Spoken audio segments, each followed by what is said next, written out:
43 question में लिखा है Deccan manufacturing limited has 3 departments. 3 department कौन कौन से हैं? प्रोडक्शन, एक्सपाइजेड और सभी डिपार्टमेंट भी उनके पास में कितने? 4। तो एक तरीके से टोटल कितने डिपार्टमेंट हो गए? 7 हो गए। 7 डिपार्टमेंट की ओवरहेड कॉस्ट आपको निकाल के दे रखी है, मतलब कि आपको प्राइमरी डिस्ट्रीब्यूशन का काम करके दिया हुआ है। तो आपका काम कहां से शुरू होता है? सेकेंडरी डिस्ट्रीब्यूशन से। Direct labour hours, number of employees, area, ये तीन चीजें हमें क्वेश्चन में दे रखी है। नीचे क्या लिखा हुआ है? The overhead cost of 4 service departments are distributed in the same order P Q R S. कहते हैं जो ओवरहेड का बर्डन सर्विस डिपार्टमेंट का बांटोगे उसमें आपको सबसे पहले किसको बांटना है? पी को, फिर किसको बांटना है? क्यू को, फिर किसको बांटना है? आर को, फिर किसको बांटना है? एस को। इसका मतलब क्या हुआ? ये जो मेथड है ये कौन सा बन जाएगा आपका? कौन सा बन जाएगा? Non reciprocal. नॉन रेसिप्रोकल का दूसरा नाम क्या है? Step letter. स्टेप लेटर का मतलब क्या होता है? इसको समझ लेते हैं। स्टेप लेटर का मतलब क्या है? ठीक है, मान लीजिए ग्राउंड फ्लोर है, ठीक है, आप फर्स्ट फ्लोर पे रहते हैं, तो पहले आपको काम करना पड़ेगा। आपकी गाड़ी यहाँ पे पार्क हुई, गाड़ी से उतरे और आपको फर्स्ट फ्लोर पे जाना है, तो क्या गाड़ी से जंप लगा के सीधा फर्स्ट फ्लोर पे जाएंगे? एक बंदा कहता है कि मैं सेकंड फ्लोर पे रहता हूं, मेरी गाड़ी यहाँ पे, उसने सेकंड फ्लोर पे जंप थोड़ी लगानी है, जो सभी रास्ता थोड़ी लगा रखा है, ठीक है ना? जब उसने तार लगा के यहाँ से तक उस पे जाकर क्रेन के थ्रू, ठीक है ना, ट्रॉली के थ्रू, ट्रॉली कर सकते हैं। ऐसा करता है क्या वो? हमारे पर्सन अपनी गाड़ी यहाँ पार्क करता है, उसे थर्ड फ्लोर पे जाना है, तो सीधा जंप लगा के थर्ड फ्लोर पे चला जाएगा, आपको क्या लगता है? ऐसा तो नहीं होगा ना? इसका मतलब क्या हुआ कि हर बंदे को चाहे वो फर्स्ट फ्लोर पे रहता है, सेकंड पे, थर्ड पे, आना पहले कहाँ पड़ेगा? Ground floor. तो जो बंदा फर्स्ट फ्लोर पे रहता है वो पहले ग्राउंड पे आएगा, लेकिन ग्राउंड वाले को क्या फर्स्ट पे जाना पड़ेगा? यदि पर्सन ग्राउंड पे रहता है तो नहीं। इसका मतलब क्या हुआ? ग्राउंड वाले को जरूरत नहीं है किसकी? फर्स्ट फ्लोर पे जाने की, लेकिन फर्स्ट फ्लोर पे जाने वाले पर्सन को किसकी जरूरत पड़ेगी? पहले ग्राउंड पे आने की, फिर फर्स्ट फ्लोर। हमारे इंस्टीट्यूट थर्ड फ्लोर पे बिल्डिंग आपको बताइए, ये बच्चे परेशान है, सब 3 फ्लोर चढ़ के आना पड़े। इसका मतलब आप तीनों का बेनिफिट दे दो, ग्राउंड का भी, फर्स्ट का भी, सेकंड का भी। फर्स्ट वाला उसका मतलब यदि हम थर्ड फ्लोर पे हैं तो हमें ग्राउंड का भी बेनिफिट देना पड़ेगा, फर्स्ट फ्लोर का भी देना पड़ेगा, सेकंड का भी देना पड़ेगा, तब जाकर हम किस पे पहुंचेंगे? थर्ड। तो थर्ड फ्लोर वाले ने किसकी मदद दी होगी? ग्राउंड फर्स्ट सेकंड की। अच्छा, तो सेकंड पे रहता होगा वो किसकी मदद लेगा? ग्राउंड एंड फर्स्ट की, लेकिन किसकी मदद नहीं लेगा? थर्ड की। जो फर्स्ट फ्लोर पे रहता है वो ग्राउंड की मदद लेगा और सेकंड एंड थर्ड की मदद नहीं लेगा, और जो ग्राउंड पे रहता है वो किसी की मदद नहीं लेगा। तो केस कौन सा रहेगा फिर? एक पर्सन दूसरे की मदद तो ले रहा है, लेकिन दूसरा पहले की मदद नहीं ले रहा, ठीक है ना? फर्स्ट वाला ग्राउंड की मदद ले रहा है, ग्राउंड वाला किसकी मदद नहीं ले रहा? फर्स्ट की, ठीक है। जो सेकंड फ्लोर पे रहता है वो फर्स्ट वाले की मदद भी ले रहा है, ग्राउंड फ्लोर की मदद ले रहा है, लेकिन क्या सेकंड फ्लोर वाले की मदद ग्राउंड वाले ने या फर्स्ट फ्लोर वाले ने ली होगी? नहीं। तो जहां पे इस तरीके का रिलेशन दिखाई देता है कि एक सर्विस डिपार्टमेंट दूसरे को सर्विस दे तो रहा है और उससे सर्विस ले नहीं रहा, उसे हम कहते हैं नॉन रेसिप्रोकल। इसका ऑल्टरनेटिव नाम क्या है? Step letter. लेटर का मतलब सीढ़ियां, स्टेप बाय स्टेप। तो यहां पर हम क्या देख रहे हैं? वो कहते हैं सबसे पहले किसको बांटो? पी सर्विस डिपार्टमेंट को बांटो। हमने कहा क्यों? वो कहता है सबसे ज्यादा यूजर किसके हैं? सबसे ज्यादा यूज करने वाले डिपार्टमेंट कौन है? पी वाले को। ग्राउंड फ्लोर सबसे ज्यादा यूजर, ग्राउंड फ्लोर का नाम हमने क्या समझा? पी। तो उसे कहते हैं पी मान के चलो, इसे क्या मान के चलो? इसे और इसे एस। इसका जो एस डिपार्टमेंट है वो सबसे ऊपर, उसका यूज जो भी करेगा उससे पहले पी पे जाना पड़ेगा, फिर क्यू पे, फिर आर, ठीक है ना? तो एस वाले को मदद देनी पड़ेगी तीनों की, लेकिन क्यू को, इन तीनों की कोई जरूरत नहीं है। बस समझ में आ गया, ठीक है ना? तो ऐसे में मैं आपको समझाना क्या चाहता हूं, मुझे सबसे पहले देखना पड़ेगा पी का बर्डन किस पे बांटना है। पी का बर्डन किस पे बांटना है? Number of employees. और नंबर ऑफ एम्प्लॉइज जान रखना किस किसके लेने हैं? मुझे नंबर ऑफ एम्प्लॉइज किसके लेने हैं? एक्स, वाई, जेड, यानी पी क्यू आर एस में पी को तो इग्नोर करना पड़ेगा, थोड़ा छोटा छोटा लिखता हूं मैं, जगह कम है हमारे पास में। X, Y, Z, P, Q, R, S. अपना बर्डन अपने को पता नहीं है, तो अपना बर्डन किस पे जाएगा? एक्स पे जाएगा, वाई पे जाएगा, जेड पे जाएगा, पी को क्या कर दो? हटा दो। जानबूझ के लिखा था, हटा के मैं ये बताने के लिए कि अपना बर्डन अपने ऊपर नहीं आता। तो जब अपना बर्डन अपने ऊपर नहीं आएगा तो आपके पास डिपार्टमेंट कौन सा रहेगा? Q, R, S. अच्छा, यहाँ पे पी डिपार्टमेंट के पास, मतलब पी डिपार्टमेंट को यूज करने वाले कितने डिपार्टमेंट है? पी सर्विस डिपार्टमेंट को यूज करने वाले कितने डिपार्टमेंट है? 6 डिपार्टमेंट है। तो नंबर ऑफ यूजर्स कितने आ गए? Number of users P department के कितने आ गए? पी डिपार्टमेंट के कितने यूजर्स आ गए? 6 आ गए। अब यदि हम बात करते हैं किसकी? क्यू डिपार्टमेंट की, तो क्यू डिपार्टमेंट का यूज कौन कौन करेगा? X, Y, Z. क्यू को हटा दो, कौन रहेगा? Are, S. कितने यूजर हो गए? 5 हो गए। आर के यूज करने वाले एक्स, वाई, जेड, एक्स। कितने यूजर हो गए? 4। और एस के एक्स, वाई, जेड। कितने यूजर हैं? तो जिस डिपार्टमेंट के यूजर्स ज्यादा होते हैं उनको हम रैंकिंग क्या देते हैं? उन्हें रैंकिंग देते हैं 1, मतलब कि वो ग्राउंड फ्लोर पे सबसे ज्यादा यूज उसका हो रहा है, सबसे ज्यादा इंपॉर्टेंस उसकी, ठीक है ना? ये सेकंड रैंक हो गया, ये थर्ड, और ये आपके पास है। क्लियर हो गया? कई लोग ऐसे भी होंगे हिंदुस्तान में, हिंदुस्तान के बाहर भी, जैसे मान लो सपोज करते हैं आपका जो घर है 5 मंजिल का, 5 भाई लोग हैं, ग्राउंड पे रहते हैं, एक भाई फर्स्ट पे रहता है, सेकंड पे, थर्ड पे, फोर्थ पे, 4 फ्लोर पे, और एक फिफ्थ हो गया आपका ground floor. Ground first, second, third and fourth, 5 भाई 5 फ्लोर में रहते हैं। कितने ऐसे लोग होंगे जो आज तक कभी छत पे गए नहीं होंगे? केवल छत पे जाने वाले वो लोग होते हैं जिनको पतंग उड़ानी होती है, काइट उड़ानी होती है। तो कई लोग ऐसे होते हैं जिनको पतंग उड़ाने का शौक नहीं है, वो कहते हैं नीचे से देख लेंगे, टीवी में देख लेंगे, किसी के व्हाट्सएप पे वीडियो बन जाएगी उसको देख लेंगे, लेकिन छत पे नहीं जाएंगे। तो उन्होंने तो छत का भी बेनिफिट लिया नहीं। कितने लोग ऐसे जो ग्राउंड फ्लोर पे रहते हैं, कपड़े सुखाने के सर्दियों में, फिफ्थ फ्लोर पे रहेंगे, तो फोर्थ फ्लोर पे रहेंगे, वो कहते हैं भैया कपड़े नीचे उगालेंगे, ऊपर जाने में हमारी टिकट कट जाएगी, लेकिन लिफ्ट नहीं लगी बिल्डिंग में। तो समझ में आ गया? तो कितने लोग ऐसे हैं जो ऊपर का दर्शन करते नहीं, यूजर ही नहीं होते उसके। तो जिसका यूज सबसे कम होगा उसकी इंपॉर्टेंस क्या है? सबसे कम। और जिसका यूज सबसे ज्यादा होगा उसकी इंपॉर्टेंस सभी डिपार्टमेंट में होगी सबसे ज्यादा। तो यहाँ पे जो रैंकिंग की जाती है वो किसके हिसाब से की जाती है? इंपॉर्टेंस के हिसाब से की जाती है। कौन से केस में? Non reciprocal. तो यहाँ पे उन्होंने क्यों कहा कि सबसे पहले पी को बांटो, फिर क्यू को बांटो, फिर आर को बांटो, फिर एस को बांटो? इन्होंने ऐसा क्यों लिखा था उसकी वजह मैं आपको समझा रहा हूँ कि पी डिपार्टमेंट के यूज करने वाले कितने सर्विस डिपार्टमेंट, टोटल कितने डिपार्टमेंट थे? 3 प्रोडक्शन 3 सर्विस मिला के 6 थे। क्यू को कितने यूज करने वाले थे? 3 प्रोडक्शन 2 सर्विस 5। आर को यूज करने वाले 3 प्रोडक्शन 1 सर्विस, और एस को यूज करने वाले सिर्फ कौन थे? 3 प्रोडक्शन डिपार्टमेंट थे, सर्विस डिपार्टमेंट है नहीं। इसका मतलब ये हुआ कि पी का यूज तो सारे सर्विस डिपार्टमेंट करें, लेकिन बाकी सर्विस डिपार्टमेंट का यूज कौन नहीं कर रहा? क्यू आर एस का यूज कौन नहीं कर रहा? क्यू आर एस का यूज कौन नहीं कर रहा? पी नहीं कर रहा। इतना सोचो यार, साफ साफ लिखा। आर एस का यूज कौन कर रहा है? तू तो पता है। क्यू का यूज आर एस कर रहे हैं, सोच के बताना। क्यू का यूज आर एस को कर रहे हैं, बट आर एस का यूज कौन नहीं कर रहा? क्योंकि क्यू तो यहाँ पे फर्स्ट फ्लोर पे ना, वो तो जाएंगे ना ऊपर, तो उसका यूज कहाँ होगा? कभी भी कंफ्यूज ना हो, ऐसे देखो, ग्राउंड पे सब लोग आएंगे तो सब लोग किसका यूज करेंगे? पी का। फर्स्ट फ्लोर पे जो आएगा वही तो पी को यूज करेगा। तो फर्स्ट फ्लोर पे कौन कौन आएगा? आर और एस, और प्रोडक्शन डिपार्टमेंट हो गए होंगे, क्योंकि अपना बटन हमेशा किस पे डालना है? प्रोडक्शन पे तो डालने। तो नॉन रेसिप्रोकल वो केस है जहां पर हम नंबर ऑफ यूजर्स के हिसाब से इंपॉर्टेंस के हिसाब से कौन से डिपार्टमेंट का यूज सबसे ज्यादा हो रहा है उसे रैंक 1 देते हैं, पहले उसको बांटते हैं, फिर सेकंड नंबर पे, थर्ड नंबर पे, फिर फोर्थ नंबर पे। तो ये मैं एक डिटेल में क्वेश्चन डाला था, क्वेश्चन में तो मुझे लिखा ही था पी क्यू आर एस को इस ऑर्डर में बांटो, पहले पी का फिर आर का फिर क्यू का फिर किसका, एस का या पहले पी फिर क्यू फिर आर फिर एस, कोई भी ऑर्डर दे सकते हो। ये ऑर्डर लिखा तो ये माना जाएगा, कल कोई एग्जाम में लिखा था पहले पी फिर आर फिर क्यू फिर एस, तो ये मानना पड़ता। कल वो कहते पहले एस फिर आर फिर बी फिर किसको लो, तो जो क्वेश्चन में लिखा होगा उसको फॉलो करना पड़ेगा। मैं ऐसे क्वेश्चन भी कराऊंगा जिसमें आपको सीक्वेंस नहीं दे रखी होगी, आपको सीक्वेंस ढूंढना पड़ेगा। ये तो सिंपल क्वेश्चन होगा, वेरी वेरी सिंपल, इसमें सीक्वेंस आपको दे रखा है। अब करना कैसे, सबसे पहले पी का खर्चा किस रेशो में बांटने को बोलते हैं, जल्दी बताओ पी का खर्चा किस में बांटना है, नंबर ऑफ एम्प्लॉइज में। अब आप मुझे बता दो नंबर ऑफ एम्प्लॉइज पी में कितने कितने, मतलब पी टोटल एम्प्लॉइज कितने कितने, एक्स में कितने 100 फिर कितने 120 फिर कितने फिर 10 लेना नहीं लेना, अच्छा पी लिखते भी तो क्या लिखते हैं 0, फिर कितना लिखना है 50 फिर 50। आप समझ में आ गया। ऐसे ही क्यू का बटन किस में बांटना है, डायरेक्ट के बराबर में, डायरेक्ट के बराबर कितने कितने, सबके 3 3 जीरो डालो, 3 जीरो डालने पर कितना आएगा 4 3 4। अच्छा 1000 लिखना है, 1 5000 का 5 लिखना है नहीं, क्योंकि नाम ही नहीं है ना ऊपर, श्योर कितना आएगा। फिर किस में बांटना है, एरिया में, एरिया में दो जीरो हट सकते हैं, 30 15 15 और 10 ऐसा लिया, और लास्ट में लिखा डायरेक्ट के बराबर, तो डायरेक्ट के बराबर में आपका चलेगा 4 3 4 बस समझ में। तो रेशो पता लग गई, क्वेश्चन बराबर से कर दो, सॉल्व करो। पहला पॉइंट आपसे क्वेश्चन में क्या पूछ रहे थे, पहला पॉइंट आपसे पूछ रहे थे prepare schedule showing the distribution of overhead cost of the 4 service department to production department, calculate the overhead rate पर डायरेक्ट के बराबर। इसका सबसे पहले तो क्या करना है, आपको सेकेंडरी डिस्ट्रीब्यूशन करके दिखाना है, प्राइमरी करना है कि नहीं करना, क्यों नहीं करना, क्योंकि 500 डिपार्टमेंट 6 डिपार्टमेंट 7 डिपार्टमेंट कितने थे इसमें, 7 डिपार्टमेंट थे, सातों की कॉस्ट निकाल के दी है। यदि हर डिपार्टमेंट की कॉस्ट निकाल के दी है, इसका कौन सा काम करके दिया हुआ है, प्राइमरी डिस्ट्रीब्यूशन, तो आपकी जिम्मेदारी कहां से स्टार्ट होगी, सेकेंडरी से। और सेकेंडरी के लिए क्या चाहिए, हर सर्विस डिपार्टमेंट का बर्डन दूसरे डिपार्टमेंट पे जब बढ़ेगा तो उसके लिए क्या चाहिए, रेशो, और रेशो निकाल दो आपके सामने। तो पहले किसको बांटोगे, पी को इस रेशो में, फिर किसको बांटोगे, क्यू को इस रेशो में, फिर किसको बांटोगे, आर को इस रेशो में, फिर किसको बांटोगे, एस को इस रेशो में। और आपने क्या फील किया, यहाँ पे क्या नोट किया, हम कौन सा मेथड यूज कर रहे हैं, नॉन रेसिप्रोकल। जब आपको ऑर्डर दे रखा होता है कि पहले इसको बांटो, पहले इसको बांटो, फिर इसको बांटो, फिर इसको बांटो, तो समझ लो कौन सा मेथड की बात चल रही है, नॉन रेसिप्रोकल। जिसका मतलब अपना बर्डन दूसरे पे जाएगा, दूसरे का बर्डन अपने पर नहीं आएगा। तो पी का बर्डन सब पे जाएगा, लेकिन सबका बर्डन पी पर नहीं आएगा, ठीक है सबने, दोबारा से सुनाओ। तो सॉल्यूशन में अपनी स्टार्टिंग कहां से करने को बोल रहे हैं, सेकेंडरी डिस्ट्रीब्यूशन, नोट कर लिया सबने, चलिए फटाफट से कीजिए।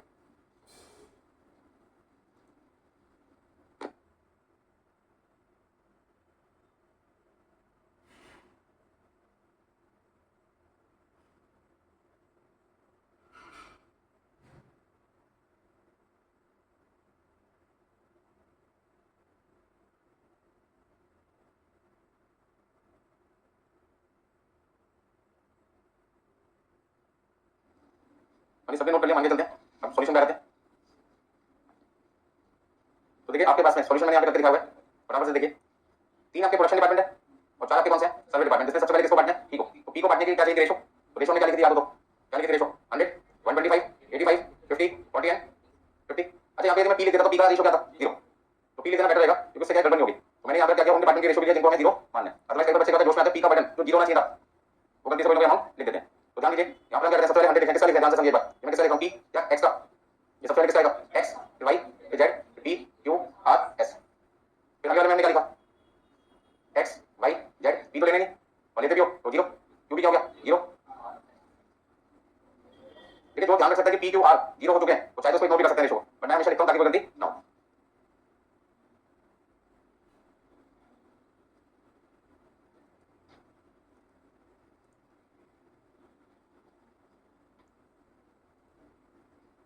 ठीक है, तो सबसे पहले पी का खर्चा कितना था 45000, तो हमें सबसे पहले किसको बांटना है 45000 को, 45000 को किस रेशो में बांटना है 100 125 85 0 50 40 50। अच्छा इन सबका टोटल कितना है, इन सबका टोटल कितना है 100 125 85 50 40 50, 450 आ गया। अभी इसका टोटल 450 आ गया, तो 45 आपको 450 से क्या कर दो, डिवाइड कर दो, कितना आएगा 100, सबको 100 से क्या कर दो, इसका सॉल्यूशन कितना आएगा आपके पास में 100 आ जाएगा, ठीक है ना। सॉल्व करने पर 100 को सबसे मल्टीप्लाई करो, 100 को 100 से मल्टीप्लाई किया 10000, 100 को 125 से मल्टीप्लाई किया 12500, 100 को 85 से मल्टीप्लाई किया 8500, 50 से मल्टीप्लाई किया 5000, 40 से मल्टीप्लाई किया 4000, 50 से मल्टीप्लाई किया 5000, बिना कैलकुलेटर के बराबर से काम हो जाएगा। तो मेरे तरीके से सोचते हैं, ऐसा करते हैं तो ठीक है ना। तो पहले मैंने क्या किया, सभी रेशो का टोटल निकाला, कितना है 450, 450 से डिवाइड किया कितना है 100, सबको 100 से क्या कर दिया मल्टीप्लाई कर दिया, आसान लगा तरीका। अब ध्यान से, क्या ध्यान से, जब मैं क्यू का बटन बांटूंगा तो क्यू का खर्चा 75 नहीं है, 75 तो पहले था, अब कितना बढ़ गया 5000, तो उसका खर्चा कितना हो गया 80000, तो मुझे 80000 को बांटना है, ये बात आपको पहले से पता है। अब इसका टोटल करके देखो 434 कितना आ गया 6 और 3 20 हो गया, इसका किस रेशो का टोटल 20 है, पहले वाले का कितना था 450, तो मैंने क्या किया 20 से डिवाइड किया, जब मैंने 20 से डिवाइड किया तो क्या रिजल्ट आया 80000 को मैंने 20 से डिवाइड किया 4000 आ गया। अब 4000 को 4 से मल्टीप्लाई किया 16000, 4000 को 3 से मल्टीप्लाई किया 12000, 4 से मल्टीप्लाई किया 16000, 6 से मल्टीप्लाई किया 24000, 3 से मल्टीप्लाई किया 12000। मैं तो तुम चैंपियन हो कैलकुलेशन शुरू से, ठीक है, और चैंपियन बन सकते हैं ऐसे करके, जल्दी जल्दी कैलकुलेटर की रिक्वायरमेंट नहीं है, उन्होंने जैसे आपने पकड़ रखा है अलाउड है, चलो खरीदा तो दिखा भी दूं बिना इसके काम चल रहा है। 30 15 15 60 हो गया, 60 प्लस 10 70, उसमें इसका टोटल कितना है 70। अब 1,33,000 को आपको 70 से क्या करना पड़ेगा, डिवाइड करना पड़ेगा। यदि 1,33,000 को मैं 70 से डिवाइड करूंगा कितना आएगा, 1900 आ जाएगा। यहाँ कैलकुलेटर की जरूरत पड़ सकती है। आप 1900 को मल्टीप्लाई कर दो 30 से, तो पहले 3 से मल्टीप्लाई कर दो 57 आएगा, 80 बढ़ा दो 57,000 हो जाएगा। ठीक है, 57,000 काटा कर दो तो 15 आंसर आ जाएगा, वो आपकी मर्जी है, इसको जैसे ठीक लगे। अब 1900 को 1900 को एक बार 30 से मल्टीप्लाई करो, एक बार 15 से, 15 से लास्ट में किससे 10 से। अच्छा इधर का टोटल कितना है 11, 66,000 को 11 से डिवाइड किया आपके पास कितना आएगा 6,000। अब 6,000 को 4 से मल्टीप्लाई किया 24,000, 3 से मल्टीप्लाई किया 18,000, 4 से मल्टीप्लाई किया 24,000, कोई दिक्कत है? कई बार कैलकुलेशन आराम से हो रही है बिना कैलकुलेटर की मदद से कर लो फटाफट से। तो यहाँ पर आपका पहला पार्ट खत्म हुआ सक्सेसफुली, जिसमें आपको यहाँ पे सर्विस डिपार्टमेंट का बटन किस पे ट्रांसफर करना था, प्रोडक्शन डिपार्टमेंट, और मेथड कौन सा यूज करना था, नॉन रेसिप्रोकल, जिसका दूसरा नाम आपके मैंने लिखा हुआ कौन सा, स्टेप लेटर। अच्छा इसका दूसरा नाम भी है स्टेप लेटर, तो है कौन नाम है, स्टेप डाउन एलोकेशन। क्या नाम है, स्टेप डाउन एलोकेशन। ये सारे नाम लिखना चाहते हो तो क्या नाम है, 2 मिनट के लिए क्या नाम है। पहले तो क्या हो गया, नॉन रेसिप्रोकल क्या कहते हैं, एक सर्विस डिपार्टमेंट की सर्विस दूसरे को जाएगी, लेकिन दूसरे की सर्विस पहले पे नहीं जाएगी। मतलब एक्स अपनी सर्विस वाई को तो दे सकता है, पर वाई अपनी सर्विस एक्स को नहीं देगा। क्या ऐसा भी हो सकता है कि वाई की सर्विस एक्स पे तो जा सकती है, बट एक्स की सर्विस वाई पर नहीं जाएगी। केस कौन सा हो गया, नॉन रेसिप्रोकल। ठीक है, ऐसे में इसके दो ऑल्टरनेटिव नाम क्या कर दिया आपने, स्टेप डाउन एलोकेशन, या क्या लिख सकते हैं। ठीक है, फटाफट से नोट कर लीजिए।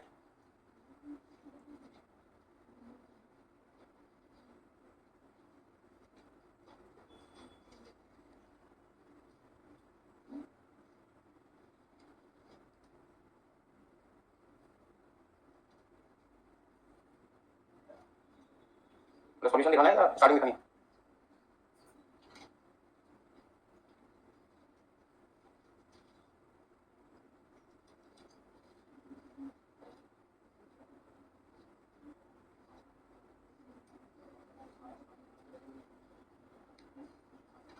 हो गया सबका, हर क्वेश्चन की फोटो मत खींचो, काम की फोटो खींचने के लिए मेमोरी में बची रहती है।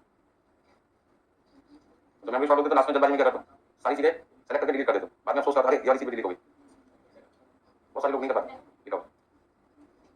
ठीक है, तो कोई भी चीज आपकी रोज अपडेट होगी तो सेव होगी नहीं आगे। कई लोगों ने 1 महीने का लगा रखा है, एक महीने में एक बार करनी है, किसी ने 15 दिन की रखी है, किसी ने डेली, तो जिसने डेली रखा है तो डेली का हो जाएगा, जिसने 15 दिन का रखा है 15 दिन तक नहीं पूरे होंगे, होगा ना। क्वेश्चन नंबर कौन सा चला था आपका 43, इसमें भी हमें सेकंड पार्ट भी करना है। सेकंड पार्ट में क्या करके दिखाना आपको मैंने, सेकंड पार्ट में मैंने क्या करके दिखाना आपको, रेट बराबर निकालना है। कौन सा रेट, मशीनरी का लेबर रेट, लेबर ठीक है ना, डायरेक्ट लेबर आर, तो डायरेक्ट लेबर निकालेंगे, डायरेक्ट लेबर आर से क्या कर दो डिवाइड। तो एक्स डिपार्टमेंट का खर्चा कितना है 3 लाख, 1,35,000, कितना है 1,60,000, इसको डिवाइड करेंगे किससे 4,000, 3,000, 4,000 से कर पाओगे।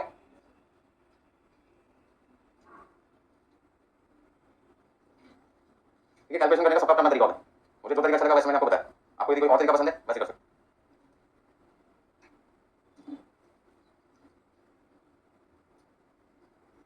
सेकंड पार्ट कैसे करना क्वेश्चन का, सेकंड पार्ट के लिए हमारे पास में कितने डिपार्टमेंट है, टोटल डिपार्टमेंट तो 7 थे, लेकिन हम क्वेश्चन किसके सॉल्व करते हैं, प्रोडक्शन डिपार्टमेंट के। तो रिकवरी रेट हमेशा किसके निकलता है, प्रोडक्शन डिपार्टमेंट। तो प्रोडक्शन डिपार्टमेंट अभी आपने 3,41,000 कितना निकला, 1,60,000 निकला, लेबर थे 4,000, 3,000, 4,000, और ये आपका आ जाएगा 75, 45 एंड 40। तो इस तरीके से 43 क्वेश्चन आपका खत्म हुआ।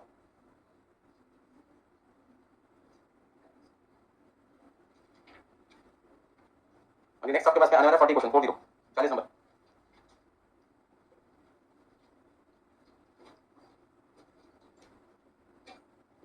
अभी 40 क्वेश्चन में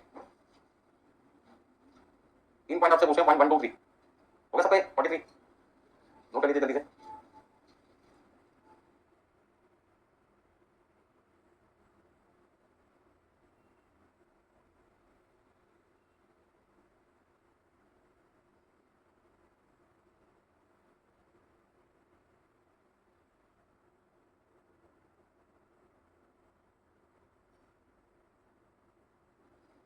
लिखे भी सभी बच्चों ने, चलिए नेक्स्ट आपके पास आएगा 40 क्वेश्चन। 40 क्वेश्चन में लिखा है RST limited has 2 production department, machining and finishing, and 3 service department, human resource, maintenance and design. तो इनके 2 प्रोडक्शन डिपार्टमेंट है और 3 सर्विस डिपार्टमेंट है। तो budgeted cost in the service departments are as follows, जो एचआर, मेंटेनेंस, डिजाइन, ये 3 मेरे service department है, और तीनों सर्विस डिपार्टमेंट में 2 तरीके की कॉस्ट इनकर की जा रही है, फिक्स नेचर की और वेरिएबल। हमें क्या फर्क पड़ता है कि खर्चा फिक्स है या वेरिएबल, हमें तो सर्विस डिपार्टमेंट के सारे खर्चे चाहिए, चाहे वो डायरेक्ट हो चाहे वो इनडायरेक्ट हो, फिक्स हो या वेरिएबल। विकास में कंफ्यूज करने की बात करते हैं उन्होंने, हमें कोई पता है नहीं, क्यों नहीं पता, क्योंकि हमें तो सर्विस डिपार्टमेंट की टोटल कॉस्ट चाहिए। कल को उन्होंने फिक्स भी लिखा था, वेरिएबल भी लिखा था, सेमी वेरिएबल भी लिखा था। तो क्वेश्चन को बड़ा बनाने का तरीका है, टाइम पास करने अपना भी हमारा भी, हमें तो सिर्फ क्या करना है, तीनों को ऐड करना होगा। अब यहाँ पे 2 कॉस्ट है फिक्स वेरिएबल, तो दोनों को ऐड कर लो, तीन होगी तो तीनों को ऐड कर लेता। कल को लिखा था direct material, direct labour, factory overhead, selling overhead, इस तरीके के अलग अलग खर्चे दिखाई होते, सबको क्या कर लो, ऐड कर लो। बस समझ में आ गया। 4 लाख 60 हजार और 7 लाख 3 खर्चे हैं। यानी सबसे पहले हम कौन सा क्वेश्चन करें? क्वेश्चन नंबर 40 पे आ गए। 40 क्वेश्चन शुरू करने से पहले मैं बात आपको समझाना चाहूंगा कि जब हम डिस्ट्रीब्यूशन की बात करते हैं तो मैंने आपको कहा था कि हमारे दो तरीके के डिस्ट्रीब्यूशन होते हैं। पहला कौन सा होता है? पहला कौन सा होता है? Primary distribution. एक बार सारी की सारी चीजें रिवाइज कराता हूं, ठीक है ना? प्राइमरी डिस्ट्रीब्यूशन में आपको करना क्या होता है? जितने भी डिपार्टमेंट होते हैं उनकी आपको कॉस्ट निकालनी होती है। क्या फाइंड करना होता है? Find cost of all departments separately. सभी डिपार्टमेंट की कॉस्ट आपको क्या निकालनी है? सेपरेटली निकालनी है। जैसे 5 डिपार्टमेंट है तो 5 की कॉस्ट करनी चाहिए, अलग होनी चाहिए। चाहे 5 में प्रोडक्शन 2 हो या सर्विस 3 हो, या प्रोडक्शन 4 हो सर्विस 1 हो, या आपके 3 प्रोडक्शन है 2 सर्विस हो, इससे हमें कोई मतलब नहीं है। या एक प्रोडक्शन हो सकता है 4 कितने हो सकते हैं सर्विस। हमें हर डिपार्टमेंट की कॉस्ट क्या चाहिए? अलग अलग चाहिए। इसके लिए हमें दो काम करने पड़ते हैं। क्या कर? एक एलोकेशन, जिसका मतलब है सभी डिपार्टमेंट का खर्चा पहले ही उनके नाम का देता है, और दूसरा क्या करना पड़ता है? अपोर्शनमेंट, इसमें आपको सुटेबल बेस के हिसाब से ज्वाइंट कॉस्ट करना होता है, काटना होता है। ये सारी बातें मैं आपको पहले भी समझा चुका हूं। दूसरा काम क्या है? सेकेंडरी डिस्ट्रीब्यूशन, जिसको हम कहते हैं रीडिस्ट्रीब्यूशन। रीडिस्ट्रीब्यूशन का मतलब क्या होता है? सभी डिपार्टमेंट का बर्डन हमें किस पे शिफ्ट करना है? प्रोडक्शन डिपार्टमेंट पे। कॉस्ट ऑफ सर्विस डिपार्टमेंट हमें क्या करनी है? ट्रांसफर टू टीएफ का ट्रांसफर टू किस पे? Production department. मतलब हमें सर्विस डिपार्टमेंट का खर्चा किस पे बांटना है? Production department. इस ट्रांसफर को क्या कहते हैं? Secondary distribution. इस ट्रांसफर में कितने केस हो सकते हैं? ठीक। पहला केस कौन सा था? Direct distribution. इसमें क्या होता है? कोई भी सर्विस डिपार्टमेंट एक दूसरे को सर्विस नहीं देता। मतलब सर्विस डिपार्टमेंट का नाम है एक्स एंड वाई, तो ना एक्स अपनी सर्विस वाई को देगा, ना वाई अपनी सर्विस एक्स को देगा। मतलब एक्स की सर्विस किस पे नहीं जाएगी? वाई पर, वाई की सर्विस किस पे नहीं जाएगी? एक्स पे। मतलब दोनों एक दूसरे को सर्विसेज नहीं दे रहे, कोई भी एक दूसरे को सर्विस नहीं दे। दूसरा केस क्या हो सकता है? Non reciprocal. नॉन रेसिप्रोकल का मतलब क्या? जहां एक सर्विस डिपार्टमेंट दूसरे को सर्विस देगा लेकिन दूसरे से सर्विस लेगा नहीं। मतलब एक्स अपनी सर्विस वाई को तो दे सकता है, एक्स अपनी सर्विसेज वाई को तो दे सकता है, लेकिन वाई से अपनी सर्विसेज लेगा नहीं। एक्स अपनी सर्विस वाई को देने से मना कर रहा है, वाई अपनी सर्विस किसको दे रहा है? एक्स को। ये केस भी हो सकता है। ऐसा भी हो सकता है कि एक्स अपनी सर्विस किसको दे? वाई को, लेकिन वाई अपनी सर्विस किसको ना दे? एक्स को। तो कौन सा केस हो जाएगा? Non reciprocal. इसके दो ऑल्टरनेटिव नाम भी मैंने आपको दिखाया था, स्टेप डाउन एलोकेशन और स्टेप लेटर। दोस्तों के साथ बात की चीज को समझा रहे हैं, अंडरलाइन को कितने एक बार में समझते हैं? ऐसा नहीं है। कोई बच्चे ना ध्यान से सुनते नहीं, वो कहते एक बार में क्यों सुने? ध्यान तो चल जाएगा यदि बॉस की एक बार में नहीं सुनी तो टिकट ही कट जाएगी ऑफिस आपकी, ठीक है ना? तो एक बार में सुनने की आदत डालिए। नेक्स्ट केस कौन सा है? रेसिप्रोकल। रेसिप्रोकल का मतलब क्या है? एक सर्विस डिपार्टमेंट की सर्विस से दूसरा भी लेगा और दूसरे की सर्विस पहला भी लेगा, ठीक है ना? रेसिप्रोकल के केस में हम क्वेश्चन को सॉल्व करने के लिए या तो अपना आंसर किससे निकालते हैं? इक्वेशन मेथड से। मतलब साइमल्टेनियस इक्वेशन, बहुत बड़ा नाम है, शॉर्ट फॉर्म में कर दिया इक्वेशन। दूसरा आपके पास क्या है? Repeated distribution. तो मैं आपको समझाना क्या चाहता हूं? मैं आपको समझाना चाहता हूं यदि किसी क्वेश्चन में वो कहते हैं कि आपको नॉन रेसिप्रोकल का आंसर निकालना है, किससे निकालना है? Non reciprocal. तो सबसे पहले आपको क्या चाहिए? एक सीक्वेंस चाहिए। सीक्वेंस का मतलब है ऑर्डर चाहिए। ऑर्डर का मतलब पहले किसको बांटे, दूसरे नंबर पे किसको बांटे, तीसरे नंबर पे किसको बांटे, चौथे नंबर पे किसको बांटे। जैसे प्रीवियस क्वेश्चन अभी 43 किया था आपने, तो वहां पे सीक्वेंस क्वेश्चन में देखते थे ना, पी फिर क्यू फिर आर फिर एस। यदि क्वेश्चन में सीक्वेंस ना दे रखे हो फिर क्या करोगे? सर पकड़ के बैठेंगे और क्या? इधर सीक्वेंस दे रखे क्या करें? तो साइड में पकड़ना, दिमाग लगाना है।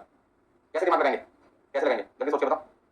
नंबर ऑफ एम्प्लॉइज से कोई लेना देना नहीं। आपको ये देखना पड़ेगा किस डिपार्टमेंट का यूजर सबसे ज्यादा है। तो आपको यहाँ पर क्या चाहिए? नॉन रेसिप्रोकल में आपको क्या चाहिए? सीक्वेंस चाहिए। क्या चाहिए? सीक्वेंस का मतलब क्या?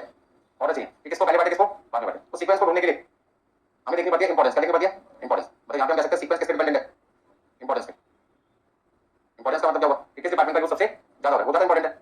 तो किसी डिपार्टमेंट का यूज 5 लोग कर रहे हैं, किसी का 4 कर रहे हैं, किसी का 3, किसी का 2, तो जिसका 5 लोग यूज कर रहे हैं उसका मतलब इंपॉर्टेंट क्या ज्यादा? आपके घर में मान लीजिए मैं काम कर रही हूँ, आपकी मम्मी, आपके पापा, आपका भाई सारे उठे सबसे पहले चलाना चालू कर देते हैं। किसका नाम? जो मेरा आपके घर में काम कर रही होती है 10-15-20 साल की जो भी उम्र है, मान उसका नाम है मिसेस एक्स, शादीशुदा है, अनमैरिड भी हो सकती है, कोई भी नाम हो सकता है। भगवान का नाम लेंगे सबसे पहले अपने नाम किसका लेंगे? उस लड़की का। सारे के सारे इतने आलसी हो जाते हैं, एक गिलास पानी भी लेना सामने रखा जाएगा, गिलास उसको आवाज लगाएंगे पानी दो, बस समझो। उसका वो लड़की चारों के लिए क्या इंपॉर्टेंट है ना? वो सर्विस डिपार्टमेंट को सर्विस दे रही है आपको, प्रोडक्शन डिपार्टमेंट मालिक को। वो लड़की छुट्टी पे चली गई, ये आप नंबर आ जाएगा, आप पापा को बोलिएगा मेरे जूते ला के दो, शूज ला के दो, वो आपको कह सकते हैं। वो आपको सर्विस दे रहे हैं, आप उनको सर्विस दे रहे हैं, आप उनको सर्विस दे रहे हैं। एग्जाम्पल थोड़ा समझने की कोशिश करें, एक बार मांग के तो देखो, पता चलेगा क्या जवाब मिलता है। रिस्पेक्ट वाली बात आ गई ना। मैं आपको समझाने की कोशिश कर रहा हूँ, प्रोडक्शन डिपार्टमेंट सीनियर लेवल कभी आप उसे ऑर्डर नहीं दे सकते, वो आपकी मदद देगा, आप उसकी मदद नहीं लेंगे। 2 मिनट काम कर रहे हैं, एक नहीं है दूसरी के पास, और ऐसा भी होता है एक मिनट पहले आप लगी, 6 महीने पहले दूसरी बात आपने, तो पहले वाली जो आपको बॉस समझने लग जाती है, सारे काम किससे करवाती है? दूसरे से। और खुद भी काम करने लेकिन वो काम अपने खुद ना करके ये सामान पकड़ा, ये सामान पकड़ा, ये सामान पकड़ा, मतलब नहीं वाली ने कहा मुझे सामान पकड़ा दे, तो तेरी मुझे बोल दिया। एग्जाम्पल को समझने की कोशिश करें कि एक सर्विस डिपार्टमेंट एक मिनट में दूसरे को सर्विस दे, लेकिन जब दूसरे ने मांगी तो देने से क्या कर दिया? मदद कर दी। ऐसे बहुत सारे केसेस होते हैं, ठीक है? मैं आपको क्या समझाने की कोशिश कर रहा हूँ, इंपॉर्टेंस देखनी पड़ेगी, उसके यूजर कितने। तो इंपॉर्टेंस इस पर डिपेंड करता है नंबर ऑफ यूजर्स पे। यूजर्स का मतलब उस पर्सन का, उस डिपार्टमेंट का कौन कौन यूज कर रहे हैं। तो हम यहाँ तो डिपार्टमेंट की बात करें तो हमें देखना पड़ेगा हमारे यदि 3 सर्विस डिपार्टमेंट है एक्स वाई जेड एग्जांपल के तौर पे, तो एक्स के यूजर हमारे कितने हो गए? मान लो 5, वाई के 4 और जेड के 3। तो पहले नंबर पे कौन हुआ? एक्स वाले के 5 यूजर हैं, 5 लोग उसको पुकार रहे हैं, 5 लोग उसकी आवाज लगा रहे हैं, एक्स इधर आओ, एक्स इधर आओ, एक्स इधर आओ, एक्स इधर आओ, एक्स इधर आओ। एग्जांपल को समझो, कितनी बार आवाज आई? 5 बार। तो वाई को पुकारने वाले कितने लोग हैं? 4 और जेड को पुकारने वाले कितने? 3। बस समझो। तो यहाँ पे सीक्वेंस के सबसे पहले किसको पढ़ा जाएगा? एक्स को, क्योंकि एक्स की सर्विस वाई को भी दी है, जेड को भी दी, लेकिन वाई की सर्विस जेड को दी है, एक्स को नहीं दी, और जेड ने ना एक्स को दिया ना वाई को दिया। तो केस कौन सा हो गया? Non reciprocal. सीक्वेंस में पहले किसको पढ़ेंगे? एक्स को, फिर किसको पढ़ेंगे? वाई को, फिर किसको पढ़ेंगे? जेड को। डिटेल में समझ लो, एग्जाम में गलती हो जाएगी तो बहुत दिक्कत आएगी, सीधा 8-10 नंबर चले जाएंगे, इतनी सारी क्लासेस सब बेकार हो जाएगी, ठीक है? अपने घर में अपनी इंपॉर्टेंस चेक कर लो, ठीक है? अब कई बच्चों के बदमाश होते हैं, अपने भाई बहनों को फंसा देते हैं काम में, ठीक है? मम्मी से काम कर रहे हो, घर में कुछ करती नहीं, खाली बैठी रहती है, मैं तो पढ़ने जाती हूँ, मैं पढ़ने जाता हूँ, कुछ भी बहाना करता हूँ, ठीक है ना। तो ऐसे केस में बाहर बंदा उसे सोचता अनएम्प्लॉयड है, उसका एक्सप्लॉइटेशन चालू हो गया, दैट इज सबसे ज्यादा यूजर उसी के हो।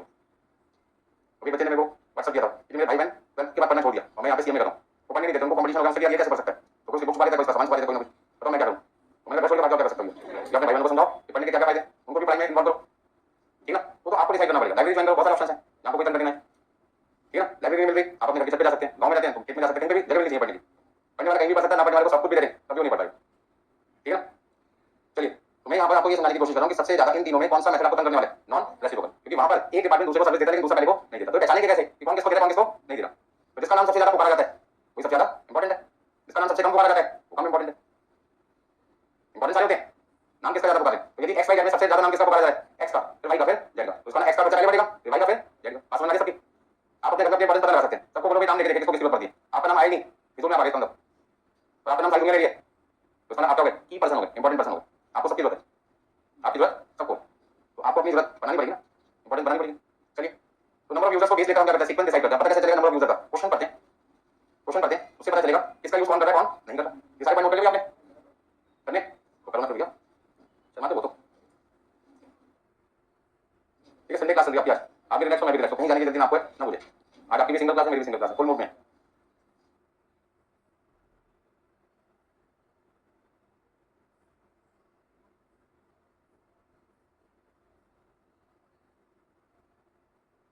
घर में जो बंदा काम कर रहा है, क्या नाम है, रामू, अब आपकी मम्मी ने कहा ये सामान कहाँ रखा है, आपसे आपने कहा रामू से पूछ लो, पापा ने बेटे सामान कहाँ रखा है, इससे पूछ लो रामू से, आपकी बहन ने भाई ने आपसे पूछा रामू से पूछ लो, और आपको कोई सामान चाहिए तो किसका नाम लगाते हो, रामू सबसे पहले इधर मेरा सामान कहाँ रखा बता, लकी पर्सन कौन होगा आपके घर में, रामू हो गया, उसके बिना आपकी जिंदगी क्या खत्म हो गई। तो फिर रामू सबको सर्विस दे रहा भाई, पहले किसको बांटेंगे, रामू को नहीं बांटेंगे, रामू के खर्चे को बांटेंगे, रामू को बांट सकते हैं पर्सन हो, उसने तो सर्विस दी होगी, उसके बदले में सैलरी होगी, मान लो महीने की 20,000 25,000 5,000 10,000 होगी, उसे हमें क्या करना पड़ेगा, बांटना पड़ेगा, फिर देखना पड़ेगा उसने किसको ज्यादा सर्विस दी, किसको कम दी, बस सुनना,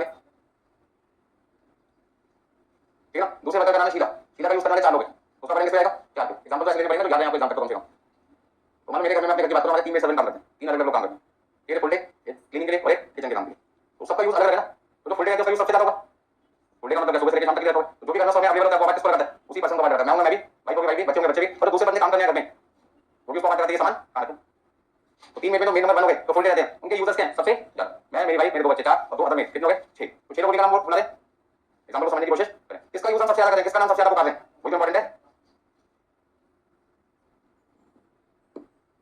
आप अपने घर में जाइए क्लास खत्म होने के बाद इमीडिएटली सबसे पहले नाम किसका ले रहे हैं, आपने अपनी मम्मी का नाम दिया, भाई मम्मी ये सामान कहाँ है, खाना बोल दी, फादर है अपनी वाइफ का नाम दिया, इसका मतलब मेन पर्सन कौन होगा समय, मम्मी होगी, मदर होगी, जो भी उनका नाम है, तो आपको यहाँ पे ढूंढना पड़ेगा कि किस डिपार्टमेंट की यूज सबसे ज्यादा होती है। तो क्वेश्चन नंबर 40 के अंदर मुझे ऐसे काम करना है, लिख भी सकते हैं भाई, इतना सीखोगे फ्यूचर में मेरी तरफ तो देंगे आपको, मैं कोई जिंदगी भर बोलूंगा, कोई ना कोई मेरी आएगा तुम में से।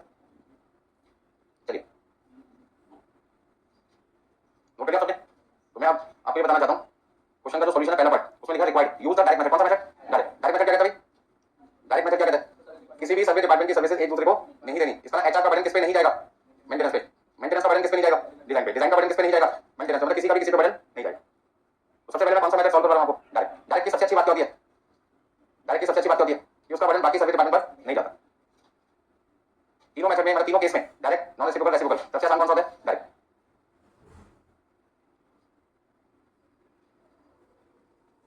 किसी को किसी की कोई जरूरत नहीं है, अपना अपना काम खुद करना, जैसे 3 बच्चे गांव से दिल्ली शहर में पढ़ने आए और तीनों ने क्या ले लिया, एक रूम किराए पे ले लिया, अब एक ने कहा खाना तो मेरे लिए बना दे, अपना तो बनाई दे, वो कहता बात में बोल रहा मैं तेरी, ऐसे बोल देता लैंग्वेज में दोस्त आगे क्या समझ सकते हैं, नौकर थोड़ी मैं, अपना काम खुद कर, तो वहां कोई भी एक दूसरे की मदद नहीं करता, तीनों इंडिपेंडेंट अपना अपना काम करते हैं, तीनों अपना बना से खाना खाते हैं, खुद बनाते हैं, अपना अपना, कोई किसी की मदद नहीं करता, ठीक है। अच्छा ऐसा होता है सुबह एक बंदा खाना बना रहा है सबके लिए, दोपहर को दूसरा बंदा सबके लिए खाना बना रहा है और शाम को तीसरा बंदा सबके लिए खाना बना रहा है, वो केस कौन सा होता है, वो रेसिप्रोकल, ठीक है ना। अब मान लो 3 सगे भाई पढ़ने आ गए दिल्ली शहर में, एक रूम किराए पे ले लिया, सबसे बड़ा भाई अपना को ज्यादा समझेगा, वो क्या बोलेगा छोटे भाई से, बीच वाले भाई से, सुबह का खाना तेरे को बनाना है तीनों का, ठीक है, दोपहर को सुबह का एक साथ ही खाना बन गया और शाम का खाना सबसे छोटे वाले भाई की जिम्मेदारी सबकी तरफ बनानी है, तो बाकी तो भाई क्या करें यार, हम एक दूसरे की मदद कर रहे हैं, तू तो सब खाई रहा है तुझे, तूने हमारी कोई मदद नहीं की, उसका मतलब क्या, बड़े भाई की मदद दोनों छोटे भाइयों ने की, लेकिन छोटे भाई की मदद बड़े भाई ने नहीं की, नॉन रेसिप्रोकल हो गया ना।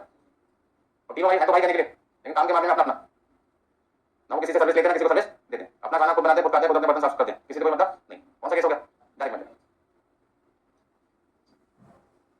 ठीक है।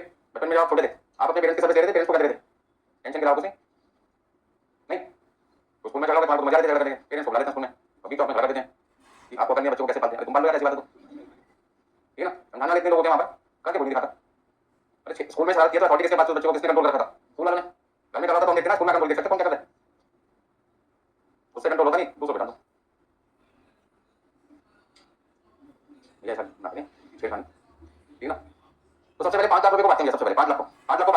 देखिए रेशो किसकी होनी चाहिए, मशीनिंग और फिनिशिंग की। यहाँ पे तो मुझे रेशो चाहिए, किसकी चाहिए, मशीन और फिनिश की, बाकी किसी की चाहिए, कौन सा मेथड है, करेक्ट है। तो मशीन में देखो यहाँ पे ध्यान से एचआर में मशीनिंग के आगे क्या लिखा है, एचआर के नीचे नीचे आपको देखा ना प्रोवाइडर और सर्विस, सर्विस प्रोवाइडर कौन है, एचआर। एचआर ने मशीन को कितने घंटे की सर्विस दी है, 4000 घंटे की, और फिनिशिंग को कितने घंटे की सर्विस दी है, 5000 की। तो रेशो आ रही है 4000 तो 5000 मतलब 4:5, तो 4:5 में बांट दो। आप चाहो तो 4000 5000 लिख सकते हो, मैंने क्या लिख दिया 4:5, तो 4:5 में बांटना कितना कितना करोगे जल्दी से, हाँ जी 4:5 में 5 लाख को बांटो जल्दी से, 2,22,222 और आपका जाएगा 2,77,778, ठीक है इतना।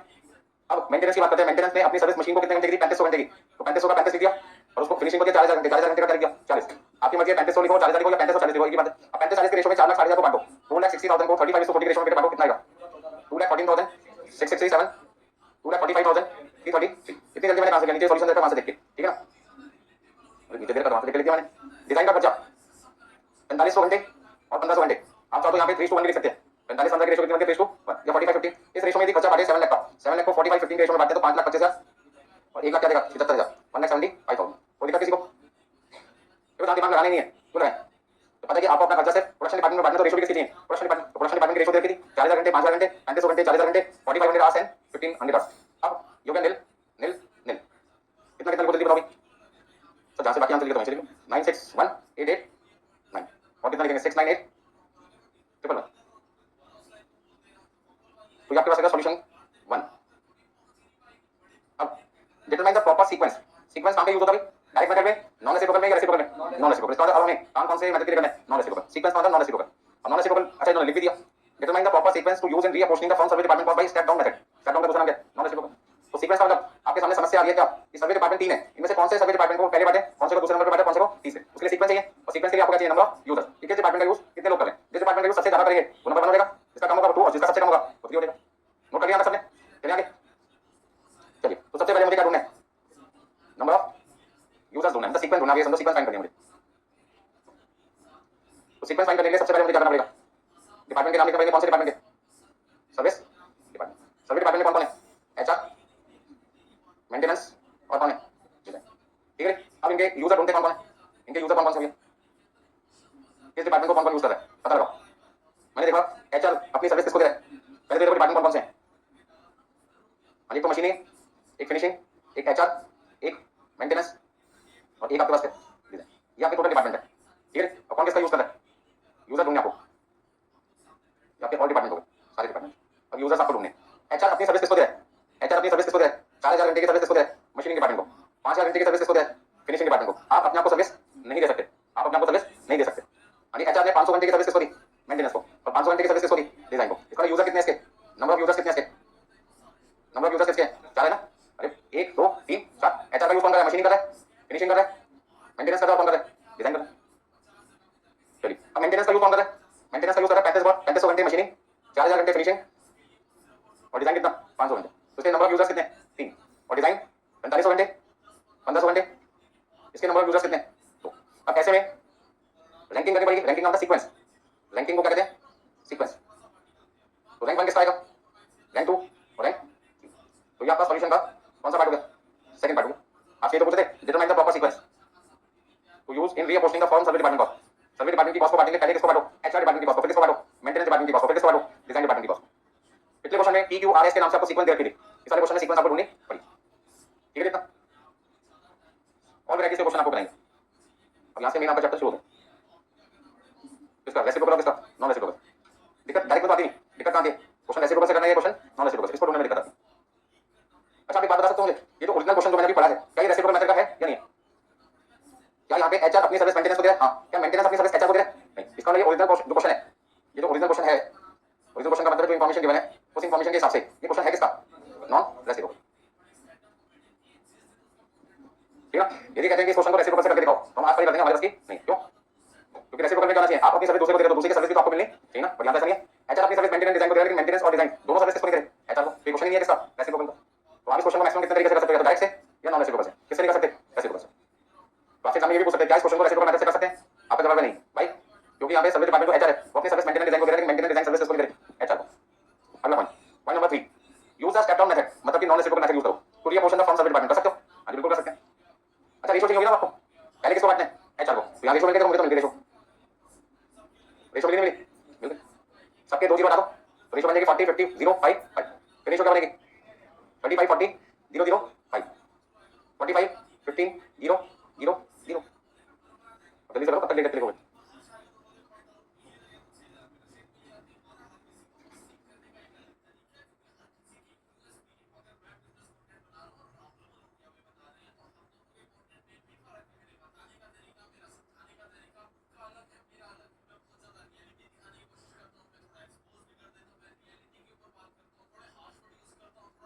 कौन से मेथड से करना है, स्टेप डाउन से। तो अब आपको यहाँ पे रेशो चाहिए, रेशो भी निकाली थी हमने 40 50 0 5 5 35 इसको 40 0 0 5 45 इसको 15 बाकी तीनों क्या लिखना है 0।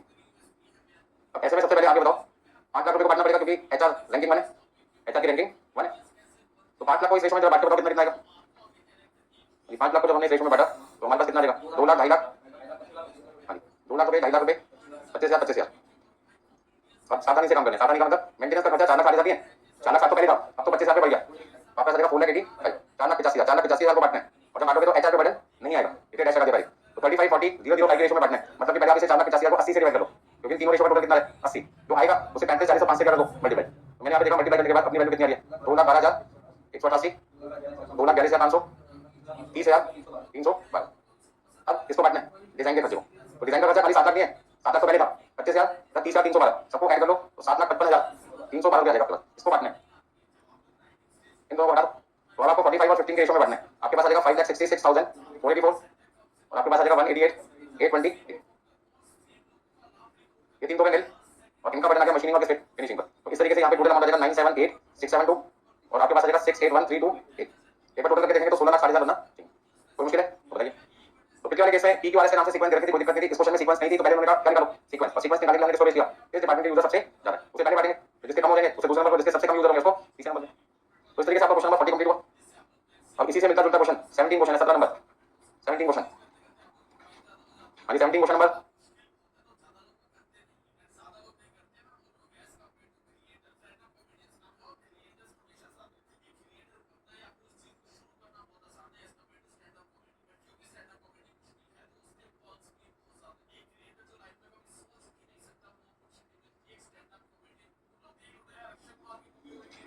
क्वेश्चन होगा भी सबका 40 क्वेश्चन हो गया तो ठीक है, नहीं है तो 2-3 मिनट एग्जाम्पल लिखने के लिए।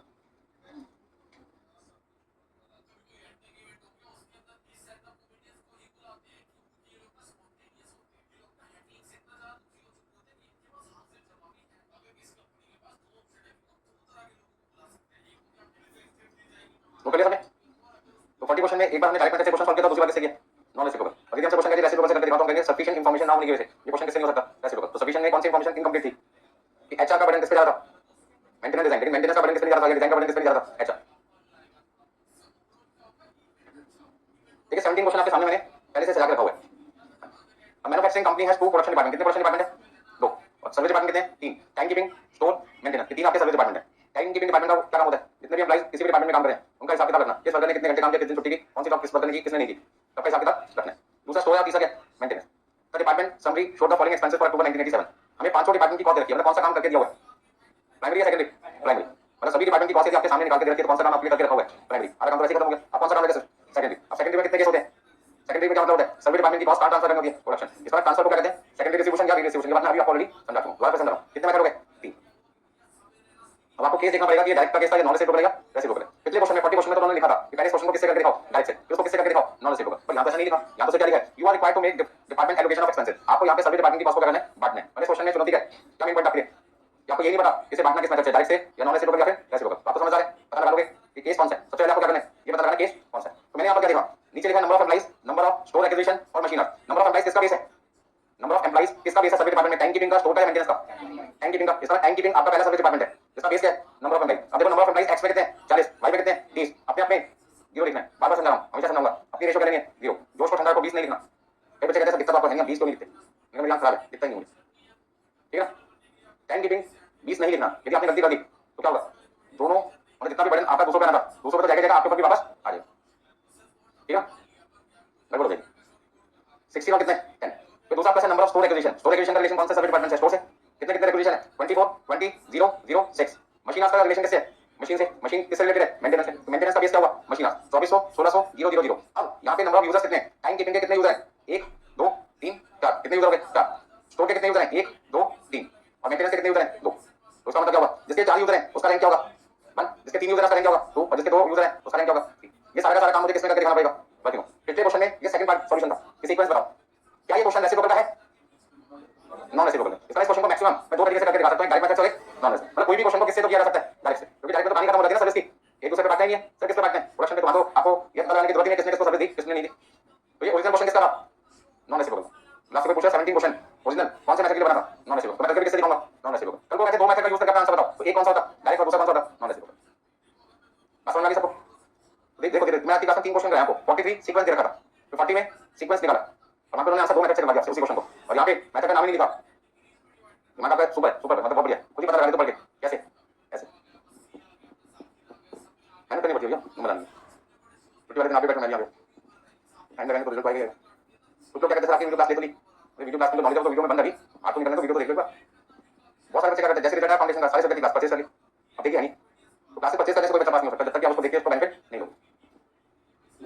टाइम निकालो अपना, कैसे नहीं कैसे तो 2 घंटे जल्दी उठो, रात को 1 घंटे लेट सो, रोज के 2 घंटे मिलेंगे कॉस्टिंग एक्स्ट्रा बढ़ने के लिए। वैसे कॉस्टिंग की बात करो ठीक है। दूसरा सब्जेक्ट 2 घंटे पढ़ो उसका आधा घंटा कम कर दो और आधा घंटा कॉस्टिंग ले जाएगा। 3 सब्जेक्ट का आधा घंटा कम पढ़ो, 1.5 घंटे कॉस्टिंग में बढ़ जाएंगे। तो मैंने मेरे से बाकी सब्जेक्ट में क्या होगा?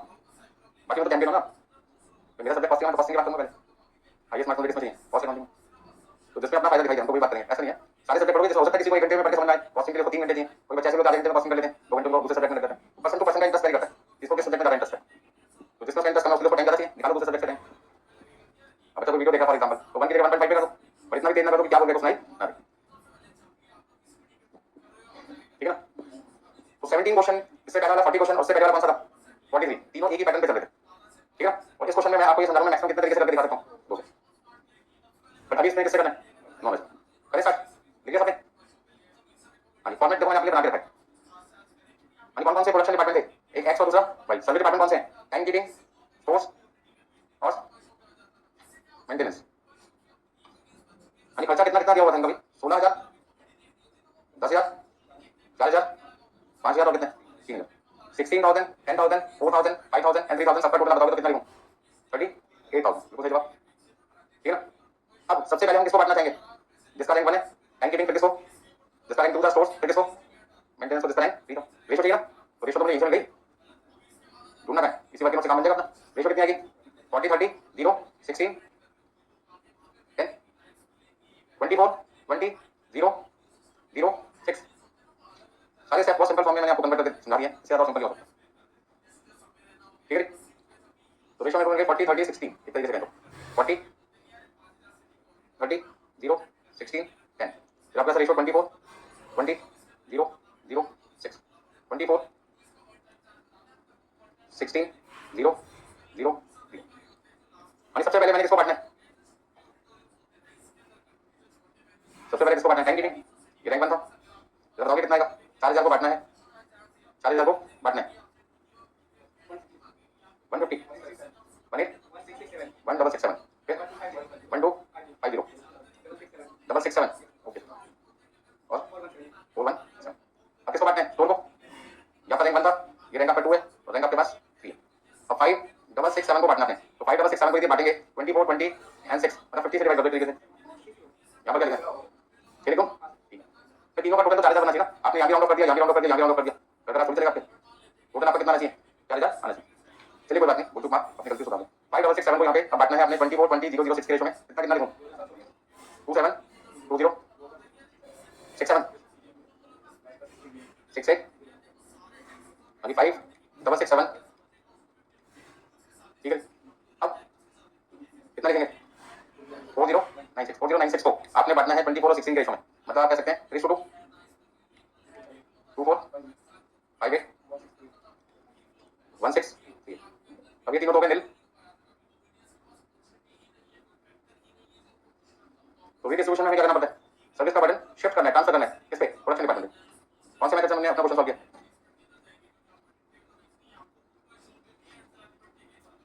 थोड़ा सुनो आगे सबको।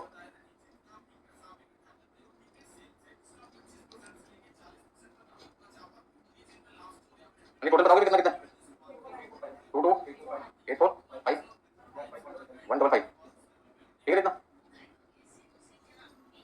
देखिए जिस क्वेश्चन का इंतजार था मुझे वो क्वेश्चन आ गया 34 जबरदस्त क्वेश्चन, ठीक है ना। ये वो क्वेश्चन है जिसमें आपके सारे सपने पूरे हो जाएंगे। सारे सपने का मतलब ये क्वेश्चन डायरेक्ट मेथड से भी होगा, नॉन रेसिप्रोकल से भी होगा, किससे भी होगा, रेसिप्रोकल, मतलब एक क्वेश्चन सारे मेथड। मैं चाहूंगा सबसे पहले 34 क्वेश्चन को बहुत ध्यान से आराम से पढ़ें। 3 4 34 34 नंबर, ठीक है। 34 क्वेश्चन सबको बिल्कुल पढ़िए पहले।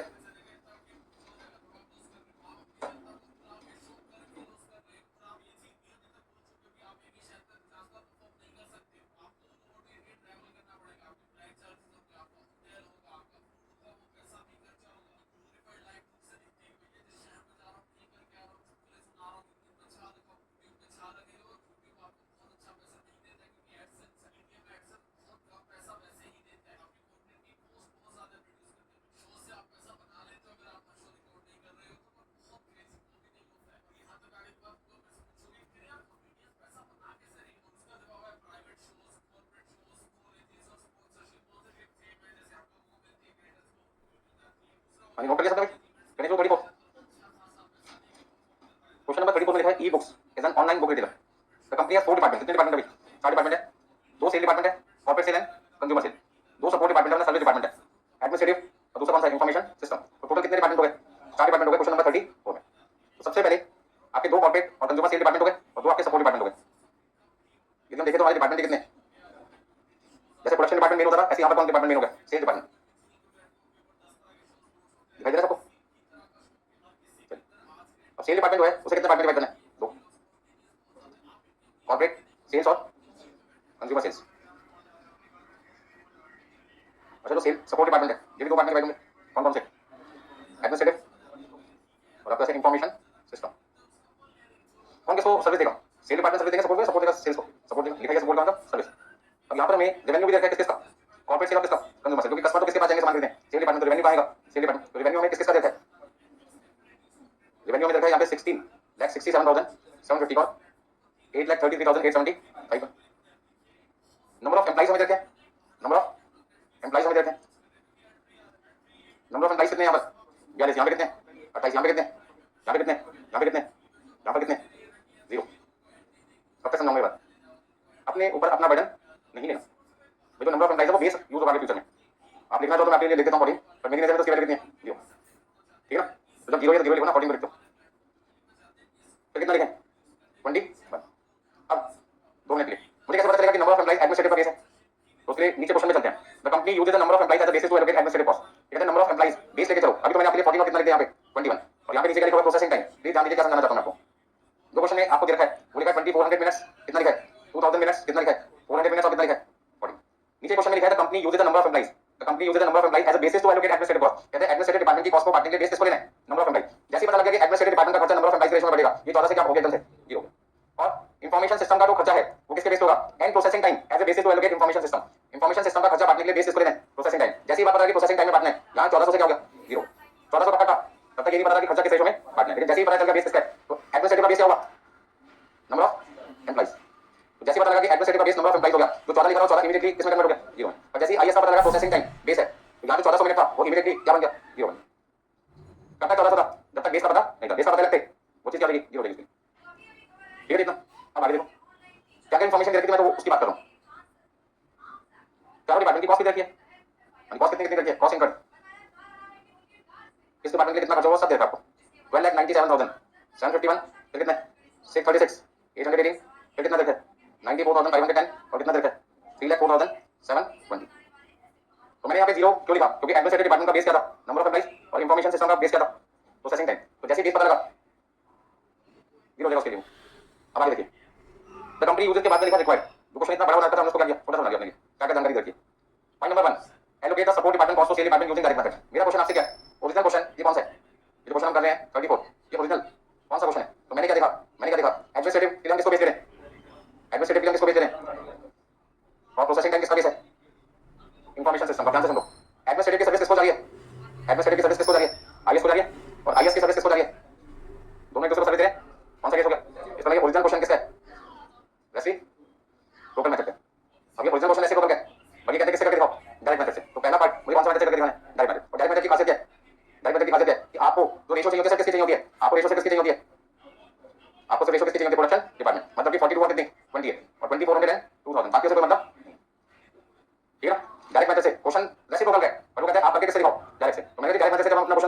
वहां पे रेशियो किसकी लेनी होती है? मेन डिपार्टमेंट की। अब तक कितने क्वेश्चन के थे? प्रोडक्शन डिपार्टमेंट मेन थे, इस क्वेश्चन में मेन डिपार्टमेंट है सेल। तो कॉर्पोरेट सेल और कंज्यूमर सेल की सिर्फ रेशियो चाहिए आपको, मतलब कि 42 और 28, 24 और कितने 2000 कर पाओगे? करो फटाफट। तो जीरो का पॉइंट समझ में आ गया सबको? कब जीरो इस्तेमाल करना है? जब आपको उसका बेस पता उस समय वो 14 से जीरो रहेगा और 14 में से वो भी जीरो लेगा। आप अभी 14 लिखना लिख सकते हैं, 10 लिख जैसा बुक में जाएगा, मैं क्यों ना लिखो, तो मैं इसको जीरो ही मान के चलूंगा क्योंकि बाद में मैं इसको जीरो बनाना भूल गया, गलती हो जाएगी। तो एग्जाम में इतना प्रेशर रहता है हम पे, स्टूडेंट कहते हैं टाइम कम है, पूरा पेपर भी करना है, मार्क्स भी ज़्यादा चाहिए, स्पीड स्लो है हमारी, लिमिटिंग फैक्टर बहुत सारे। तो हर क्वेश्चन को समझना पड़ेगा कौन सा केस। यहाँ पे मुझे साफ दिखाई दे रहा है 34 क्वेश्चन मेरा कौन सा है? रेसिप्रोकल। अगर कोई क्वेश्चन रेसिप्रोकल का है समझ लो किस्मत आपके पूरे 100% साथ है, आप उस क्वेश्चन को किसी भी मेथड से कर सकते हैं, डायरेक्ट से भी, नॉन रेसिप्रोकल से भी, और किससे? रेसिप्रोकल। सबसे आसान कौन सा है? डायरेक्ट। केवल आपको रेशियो किसकी चाहिए? Main department. मेन किस समय कौन है? Sale department. टेबल चलो टेबल पे चलता हूं मैं आपके सॉल्यूशन नंबर 1। कौन सा मेथड से करना है? Direct method. डायरेक्ट मेथड में हमें रेशियो केवल किसकी चाहिए? एडमिनिस्ट्रेटिव डिपार्टमेंट का बेस क्या है? एम्प्लॉइज, एम्प्लॉय बेस है, और यहाँ पे बेस क्या है? Processing time. रेशियो आपको सिर्फ किसकी लेनी है? कॉर्पोरेट सेल और कंज्यूमर सेल की, मतलब 42 और 28। बाकी को क्या लेके चलना है? 0 0। यहाँ पे आपको बेस लेना है 2400 और 2000, मतलब 2400 का 24 और 2000 का क्या ले लिया 20। क्योंकि डायरेक्ट मेथड में एडमिनिस्ट्रेटिव का बर्डन आईएएस पे नहीं जाएगा, आईएएस का बर्डन किस पे नहीं जाएगा? एडमिनिस्ट्रेटिव पे। वैसे में 94510 को बांटो और इधर 3,04,720 को बांटो। 23,33,799 मेरा टोटल अमाउंट है चारों डिपार्टमेंट का। अब 94,510 को यदि मैं बांटूंगा 42:28 के रेशियो में तो कितना आएगा? 94,510 को डिवाइड किया मैंने 70 से, मल्टीप्लाई किया 42 से, तो मेरे पास अमाउंट कितना आएगा? 56706। और आपका सर 3780। इधर 3,04,720 को हमने डिवाइड कर दिया 44 से, मल्टीप्लाई किया 24 से, तो आपके पास आ जाएगा 1,66,211। और यहाँ पे कितना देगा? 138,509। अब सबको प्लस कर लो, तो यहाँ पे आपका आएगा 813,131। यहाँ पे कितना लिख सकते हैं? 152,066,8।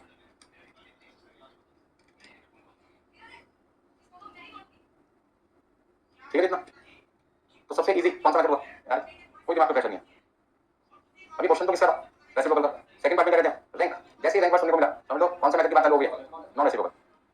Rank the support departments based on percentage of the services render. अभी कहते हैं जो रैंकिंग करनी है वो किसके बेस पे करनी है? परसेंटेज के बेस पे। किसके बेस पे? परसेंटेज। कौन सी परसेंटेज? कौन सा डिपार्टमेंट किस डिपार्टमेंट को कितनी सर्विसेज परसेंटेज में दे रहा है? जिस डिपार्टमेंट की परसेंटेज ज्यादा होगी इसका मतलब वो ज्यादा इंपॉर्टेंट है, जिसकी परसेंटेज कम होगी वो इंपॉर्टेंट कम होगा। मान लो मैं आपको 70% सर्विस दे रहा हूं और आपसे 5% सर्विस दे रहा हूं, तो कौन सा किसलिए इंपॉर्टेंट हुआ? मैं आपको सर्विस दे रहा हूं 70%, आपका जो भी काम होता है 70% आप मेरे से मदद देते हो, और मैं सिर्फ आपसे कितना ले रहा हूं? 5%। ले मैं भी रहा हूं, पर मैं सिर्फ 5% सर्विस दे रहा हूं और दे कितना हूं? 70। तो ज्यादा इंपॉर्टेंट कौन हुआ? मैं आपके लिए, आपके लिए, मैं आपके लिए। तो रैंकिंग मान लीजिए रैंकिंग दो आपको, दूसरा केस होता है मैं आपसे 90% सर्विस दे रहा हूं, आपको 15% दे रहा हूं, तो आप 1 हो जाएंगे, मैं 2 हो जाऊंगा। ठीक है? तो जब एक दूसरे को सर्विस दे रहे हैं तो रैंक किसको देंगे? जिसकी सर्विसेज ज्यादा होगी वो 1 हो जाएगा, जिसकी सर्विस कम होगी वो 2 हो जाएगा।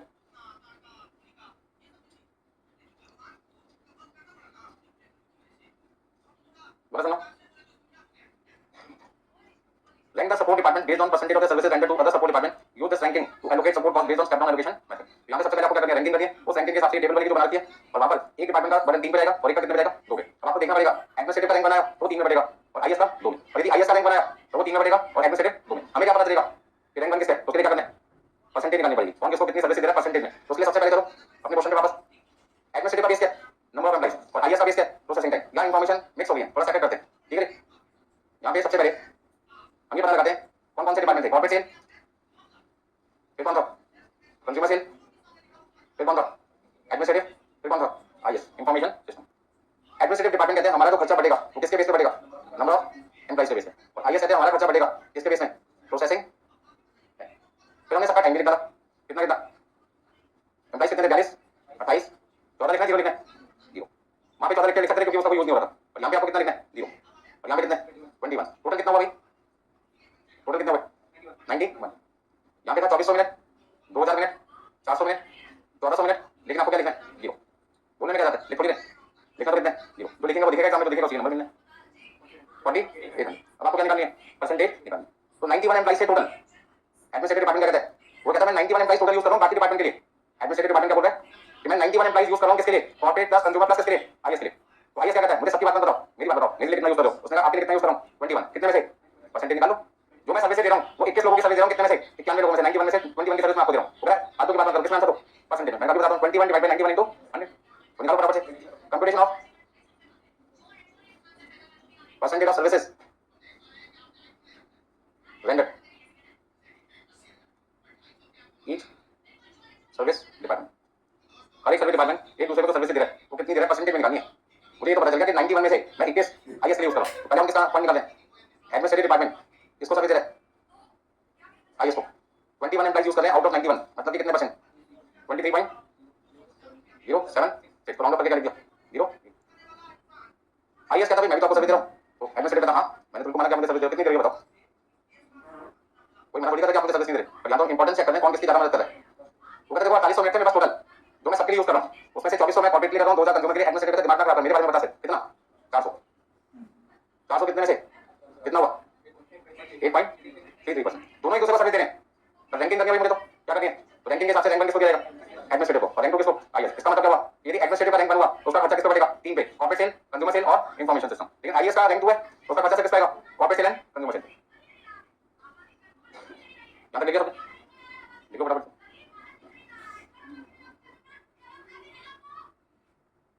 ठीक है, रैंकिंग के लिए क्वेश्चन में लिखा हुआ परसेंटेज के बेस पे निकालनी है, तो आपको अपना दिमाग यूज नहीं करना, ठीक है।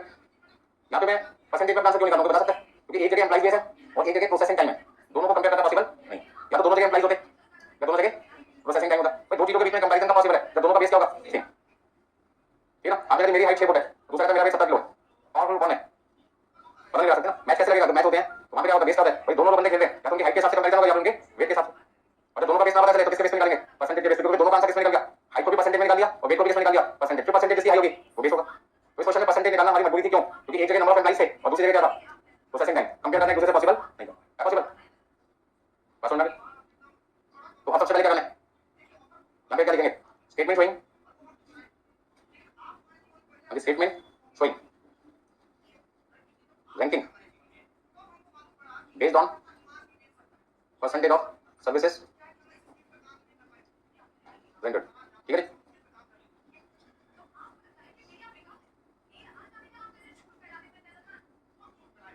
बताओ कितने डिपार्टमेंट है सपोर्ट डिपार्टमेंट,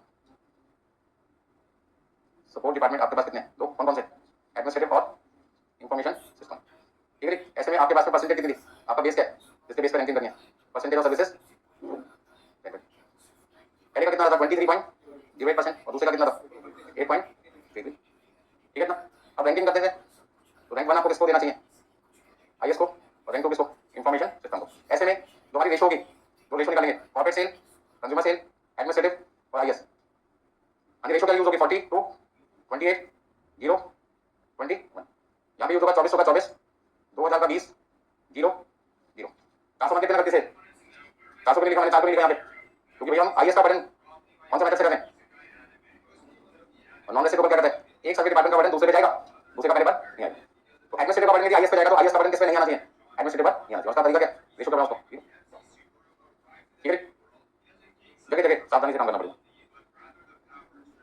कोई मैंने पॉइंट पूछना तो कई बच्चे कहते सर आगे बना लेते कैसे, यहाँ तो आपने 400 लिखा था अब यहाँ पे क्यों लिख रहे, वहाँ पे सिर्फ कंपैरिजन कर रहे थे और यहाँ पे हम एलोकेशन करें कौन सा मेथड से नॉन रेसिप्रोकल। तो क्या कहते हैं एक डिपार्टमेंट के सर्विस दूसरे पे मानो दूसरे की पहले बात मानो, क्योंकि ओरिजिनल क्वेश्चन किसका था रेसिप्रोकल का, ओरिजिनल क्या करे दोनों एक दूसरे को सर्विस दे रहे हैं, माइंड में वही पॉइंट फिक्स हो चुका है दोनों एक दूसरे को सर्विस दे रहे हैं। पर मैं क्वेश्चन को बाहर करके अपने दिमाग से मैंने क्वेश्चन मुझे किससे करवा रहे हैं नॉन रेसिप्रोकल, जिसमें क्या सोच के चलना पड़ता है एक दूसरे को सर्विस देगा दूसरा पहले को नहीं देगा, सोच बदलनी पड़ेगी ना भाई, क्वेश्चन कोई है करना इस और तरीके से। अब आंसर निकालोगे टेबल बनाओ फटाफट से, मैंने टेबल बनाओगे जल्दी जल्दी, तो मैं तो टेबल बना दिया अपने फटाफट से। नॉन रेसिप्रोकल अभी क्वेश्चन का सेकंड पार्ट चलता है, पहला पार्ट तो क्या था रैंकिंग करना और उसी का सेकंड पार्ट क्या था एलोकेशन करना। तो 94,500 रैंक का बटन 3 डिपार्टमेंट पे बढ़ेगा क्योंकि रैंक 1 है और ये रैंक 2 है। तो रैंक 1 के लिए रेशो थी 42 28 0 और 21 और यहाँ पे रेशो आपके पास है 24 20 0 0। अपने आपको मैंने समझाया क्या भाई कौन सा केस है नॉन रेसिप्रोकल, जबकि ओरिजिनल क्वेश्चन किसका था रेसिप्रोकल, और रेसिप्रोकल क्या कहते हैं दोनों एक दूसरे को सर्विस दे रहे हैं तो रेशो में दोनों का एक दूसरे का नाम आना चाहिए था। पर मैंने आपको क्या समझाया रेसिप्रोकल से नहीं करना, इसको किससे करना है नॉन रेसिप्रोकल। यहाँ पे हमारी असम्पशन क्या चलती है एक का बटन दूसरे पे जाएगा दूसरे का पहले बार नहीं आएगा, बार बार रिपीट कर रहा हूँ कंफ्यूजन को खत्म करने के लिए। अब जल्दी समझ बताओ कितना कितना मांग लिखो,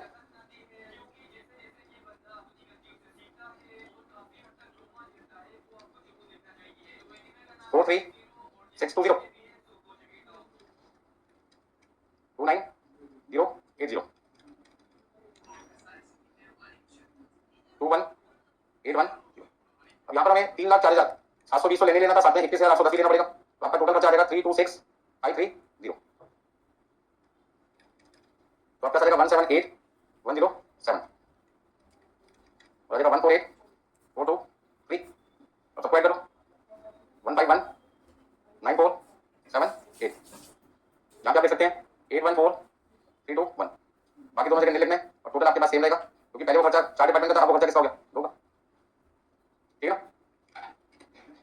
फिर रास्ते में 4 लोग चल रहे थे इतने इतने पैसे लेके। कॉर्पोरेट और कंज्यूमर ने लूट लिया एडमिनिस्ट्रेटिव और आईएएस को जान से मार के। उनके पैसे किसके पास आ गए?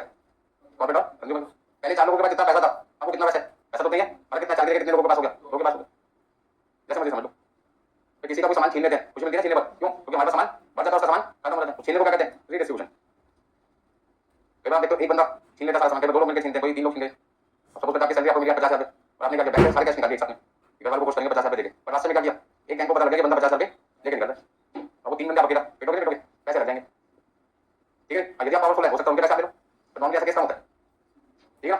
और तीनों ने मिलकर आपके 50,000 ले लिया आपसे, तो आपके पास पैसा खत्म। पर उन 50,000 को तीनों लोगों ने बांटा भी होगा। हो सकता है इक्वल रेशो में बांटे, हो सकता है 2 to 1 के रेशो में बांटे, हो सकता है 5:3 के रेशो में बांटे। वो रेशो तो ढूंढ देंगे। ठीक है। काम खत्म नहीं हुआ अभी, पॉइंट नंबर 3 शुरू हो गया। How could you have rank the support department differently? कहते हैं रैंकिंग करने का कोई और तरीका बताओ। मैंने कहा रैंकिंग करने का एक तरीका क्या है? तो नंबर ऑफ एम्प्लॉइज रेशो में ले लो या फिर किसमें ले लो? Processing time. लेकिन कंपेयर नहीं कर पाए थे, इसलिए नंबर ऑफ एम्प्लॉइज और प्रोसेसिंग टाइम को मजबूरन हमने किसमें कन्वर्ट किया? परसेंटेज में। तो कहते उसके अलावा कोई तरीका है? मैंने कहा है, जो सर्विसेज परसेंटेज में दे रहे हैं उन सर्विसेज का क्या निकालो? पैसा निकालो ना कि कौन किसको कितनी सर्विसेज रुपीस में दे रहे हैं। मैंने आपको 25% सर्विस दी, आपसे 15% लिया, परसेंटेज की बात खत्म। तो परसेंटेज को किसमें कन्वर्ट कर लो? अमाउंट में कन्वर्ट कर लो। यदि अमाउंट में कन्वर्ट करेंगे तो आंसर कितना आएगा? देखो ये रैंकिंग मैंने किसमें निकाला थी आपके लिए पहले? परसेंटेज में। अब किसमें निकालो?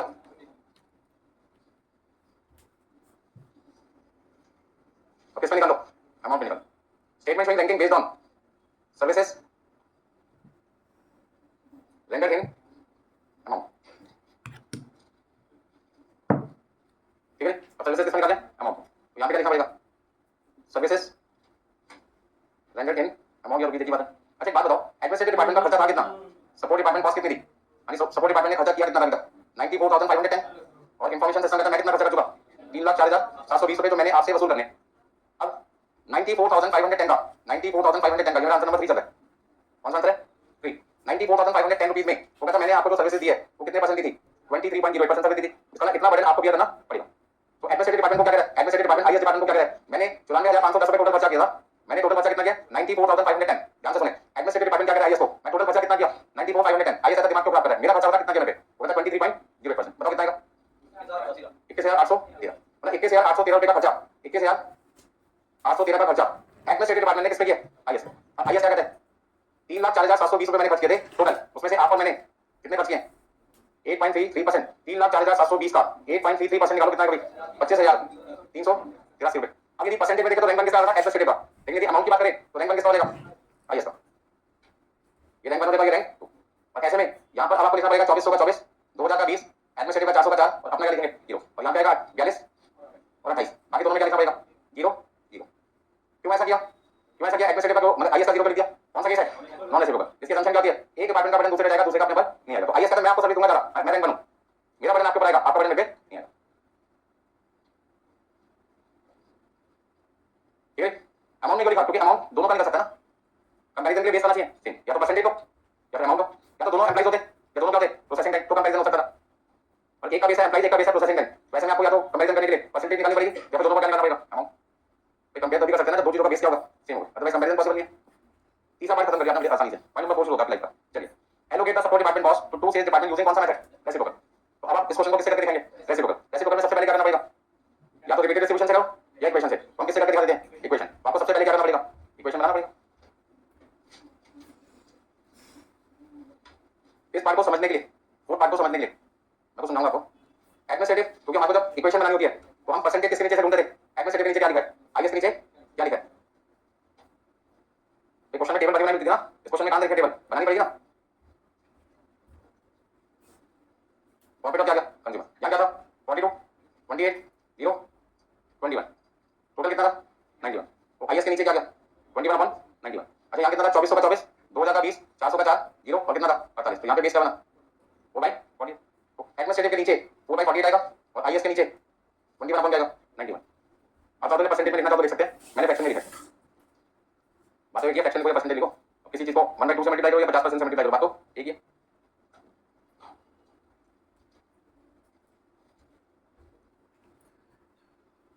परसेंटेज कैसे निकालेंगे? यदि परसेंटेज निकालनी है सबकी तो टोटल तो 91 है ना, 91 एम्प्लॉइज में से 42 एम्प्लॉइज किसके लिए यूज हुए? कॉर्पोरेट के लिए। यदि मुझे इसकी परसेंटेज निकालनी होती तो ऐसे करता, इसकी परसेंटेज निकालना होता वैसे करता, इसकी परसेंटेज निकालनी है तो इनको 100 कर दो। तो मैंने कहा परसेंटेज निकाल के मुझे फायदा तो मिल गया, क्योंकि परसेंटेज आएगी फ्रैक्शन में, अगर दिमाग का परसेंटेज आएगी डेसिमल के फॉर्म में। वैसे यहाँ पे कितना लिखोगे? यदि परसेंटेज निकालना है तो परसेंटेज की मुझे कोई जरूरत नहीं है ना, मुझे इनकी जरूरत है, तो जिनकी जरूरत नहीं है उनको क्यों लिखो? जितनी जरूरत अपने लिखेंगे ना उनको। इक्वेशन बना सकते हो? बोलो भाई, इक्वेशन कैसे बनेगी? पहला डिपार्टमेंट कौन सा है? एडमिनिस्ट्रेटिव, और दूसरा कौन सा है? आईएएस। एडमिनिस्ट्रेटिव अपना खर्चा कितना कर चुका है? 94,510। ये कितना खर्च कर चुका है? 3,04,720 प्लस। अब एडमिनिस्ट्रेटिव के नीचे क्या था? एडमिनिस्ट्रेटिव के नीचे क्या था? 4/48। तो आप क्या लिखोगे? 4/48 इनटू किसका खर्चा? आईएएस का। तो assume total expenses of administrative department B, rupees कितना मान लो? एक्स मान लेते हैं, और दूसरे का कितना है? Total expenses of IAS department ठीक कितना है भाई? तो टोटल एक्स हो गया, तो यहाँ पे लिखेंगे भाई, और यहाँ पे कितना लिखना है? 21/91 इनटू, सारा खेल तो इक्वेशन बनाने का। अब बताओ क्या बनेगी इक्वेशन? एक्स इक्वल टू कितना? 94,510 प्लस 4/48 इनटू वाई, और वाई इक्वल टू कितना देगा? 3,04,720 प्लस मल्टीप्लाई का साइन हटा दो, सीधा वाई लिख देते हैं। Putting the value of x in equation 2,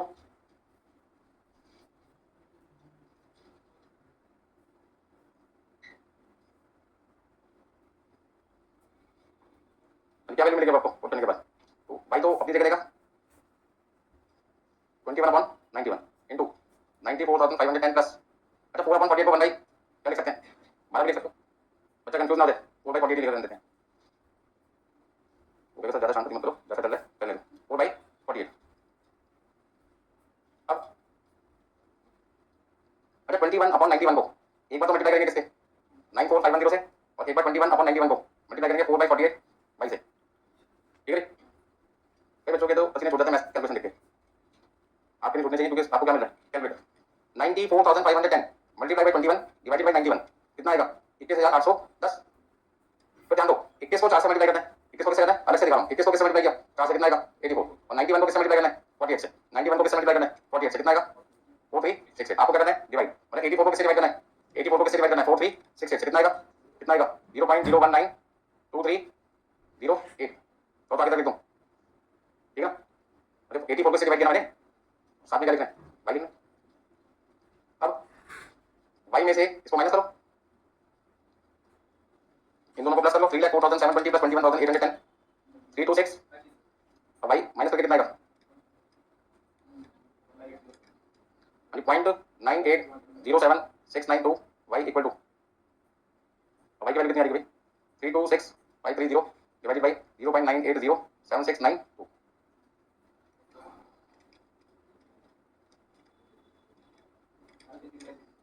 332 लिखूं, 0.5 है ना लास्ट में, एक रुपये तो चल जाएगा चक्कर, इतने डेसिमल कर चल जाए, फिर लाख रुपये में 1 रुपये का डिफरेंस तो चल जाता है, ठीक है ना?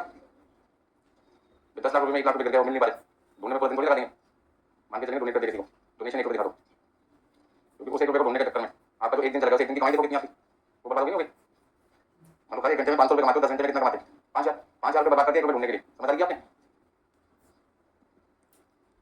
चलो भाई यहाँ तक काम खत्म होने के बाद अब किसकी वैल्यू निकलेगी?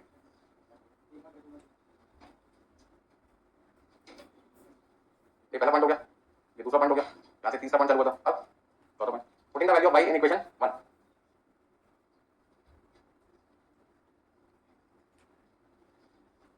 इक्वेशन 1 में वैल्यू पुट करने पर जाएगा, x का आंसर आ जाएगा 94510, वो तो लेकर देगा 4/48 मल्टीप्लाई बाई 332933। अब जल्दी बताओ 94510 तो रहेगा, रest को सॉल्व कर लेते हैं। 332933 multiply by 4 divided by 48 27,744। X की वैल्यू कितना लिखें? 1,22,000, ठीक है? अब दो वैल्यू आपको मिल गई आसानी से, मिल गई आसानी से। अब क्या करना है? बात कैसे?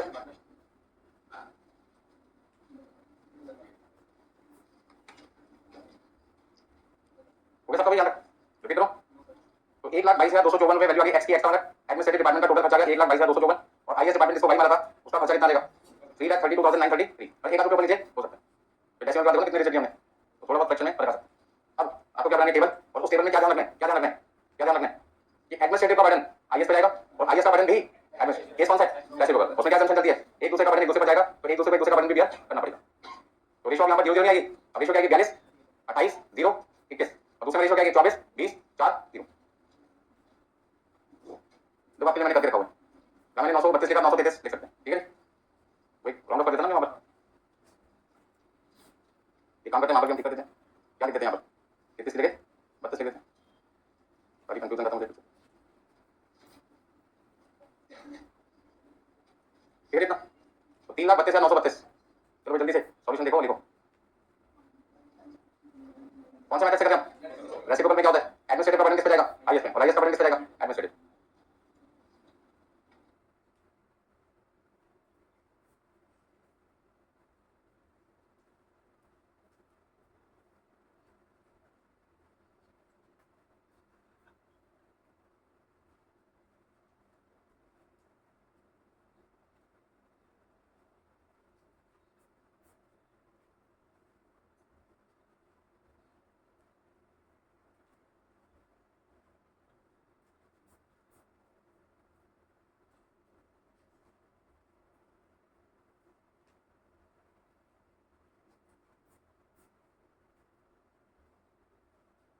आज का आखिरी क्वेश्चन, आज का आखिरी कौन सा 39 39 नंबर, थोड़ा सा कराना है बाकी सब कुछ आपने फोटो खींच लेंगे, ठीक है। 39 क्वेश्चन नंबर 39 39। तो अभी आपने तीन क्वेश्चन कौन से किए थे 43 40 और 17, जिसमें ओरिजिनल क्वेश्चन किसका था नॉन रेसिप्रोकल का। अभी जो आपने क्वेश्चन किया है 34 ओरिजिनल किसका था, ओरिजिनल किसका था रेसिप्रोकल का, जबकि हमने इसे किससे किया डायरेक्ट से भी किया नॉन रेसिप्रोकल से भी किया और किससे किया रेसिप्रोकल। अभी क्वेश्चन नंबर देखो 39, सॉल्यूशन आपको देखा नीचे बस मैंने तो क्वेश्चन आपको समझाना है, ठीक है ना। तो जो सॉल्यूशन मैं कराऊंगा वो फोटो खींचना है, फोटो खींच लेना और वैसे नीचे देख आपको। यानी 34 समझ में आ गया सबको। 34 क्वेश्चन में सबसे पहले हमने डायरेक्ट मेथड से किया था, फिर हमने रैंकिंग दो बार की, एक बार परसेंटेज के बेस पे, एक बार अमाउंट के बेस पे। बच्चे ने मुझसे पूछा था सर हम 22 के बेस पे नहीं कर सकते, तो जवाब मैंने क्या दिया था नहीं कर सकते क्योंकि एक जगह बेस का एम्प्लॉइज और दूसरी जगह क्या था प्रोसेसिंग टाइम। कंपैरिजन करने के लिए दोनों या तो प्रोसेसिंग टाइम होना चाहिए या दोनों एम्प्लॉइज होना चाहिए, इसलिए मुझे नया तरीका ढूंढना पड़ा परसेंटेज और अमाउंट। फिर नेक्स्ट पॉइंट आपके पास क्या था रेसिप्रोकल से करके दिखाओ, इसलिए मैंने इक्वेशन मेथड से वैल्यू निकाली और अपना सॉल्यूशन कर दिया।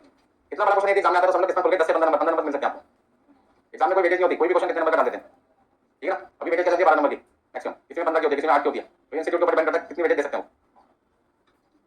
हो गया सबका, चलो भाई 39 क्वेश्चन नंबर, बहुत मेहनत करनी पड़ती है।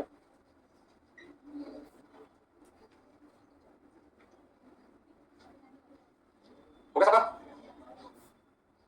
देखो क्वेश्चन नंबर 39 क्वेश्चन में लिखा है एन इंजन मैन्युफैक्चरिंग कंपनी है टू प्रोडक्शन डिपार्टमेंट। कितने प्रोडक्शन डिपार्टमेंट है, दो, स्नो मोबाइल इंजन और दूसरा कौन सा है बोट इंजन। आपके पास क्वेश्चन नंबर 39 में 4 डिपार्टमेंट है, दो प्रोडक्शन डिपार्टमेंट है और दो सर्वे डिपार्टमेंट है, मेंटेनेंस एंड फैक्ट्री ऑफिस। चारों की कॉस्ट आपको निकाल कर रखी है। तो क्वेश्चन नंबर 39 में इतनी बड़ी जो टेबल बना के रखी है उसमें सबसे पहले मैंने क्या देखा कि हमारे पास डिपार्टमेंट कौन कौन से हैं, दो प्रोडक्शन डिपार्टमेंट है और दो हमारे सर्विस डिपार्टमेंट है।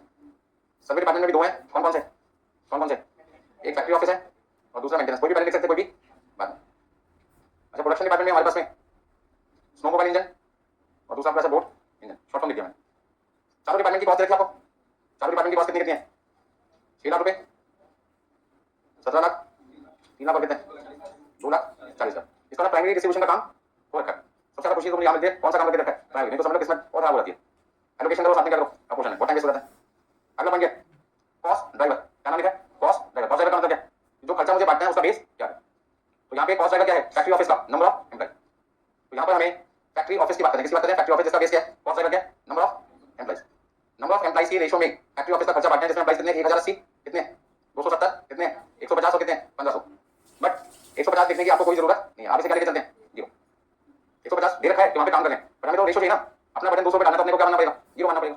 ऐसे ही दूसरा कौन सा है मेंटेनेंस, मेंटेनेंस का बेस क्या है कॉस्ट ड्राइवर क्या है नंबर ऑफ वर्क ऑर्डर्स। कितने ऑर्डर्स मिले हमें 570 190 40 और कितने है नहीं। अच्छा 1500 तो टोटल है यहाँ पे 1500 आपके क्या था टोटल, यहाँ पे दे नहीं रखा है। तो ध्यान से समझे करेक्शन क्या करनी है ये ऐसे तो ध्यान से बने। स्नो मोबाइल का कितना 1080, बोट इंजन का कितना 270, मेंटेनेंस का 150 था तो फैक्ट्री का तो दे नहीं रखा था, करेक्शन कर लीजिएगा 1080 270 जीरो कितने 150, तो टोटल आपको निकालना पड़ेगा।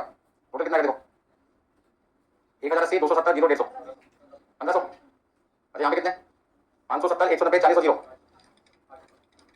800। तो क्वेश्चन में जो हमें 1500 800 देखा था वो क्या करके देखा था टोटल, तो ध्यान दीजिए, जिसको हम जीरो मानते हैं वो तो उन्होंने खुद ही जीरो बना के रखा था, मतलब यही रखा था, हमारा काम क्या होता था आसान।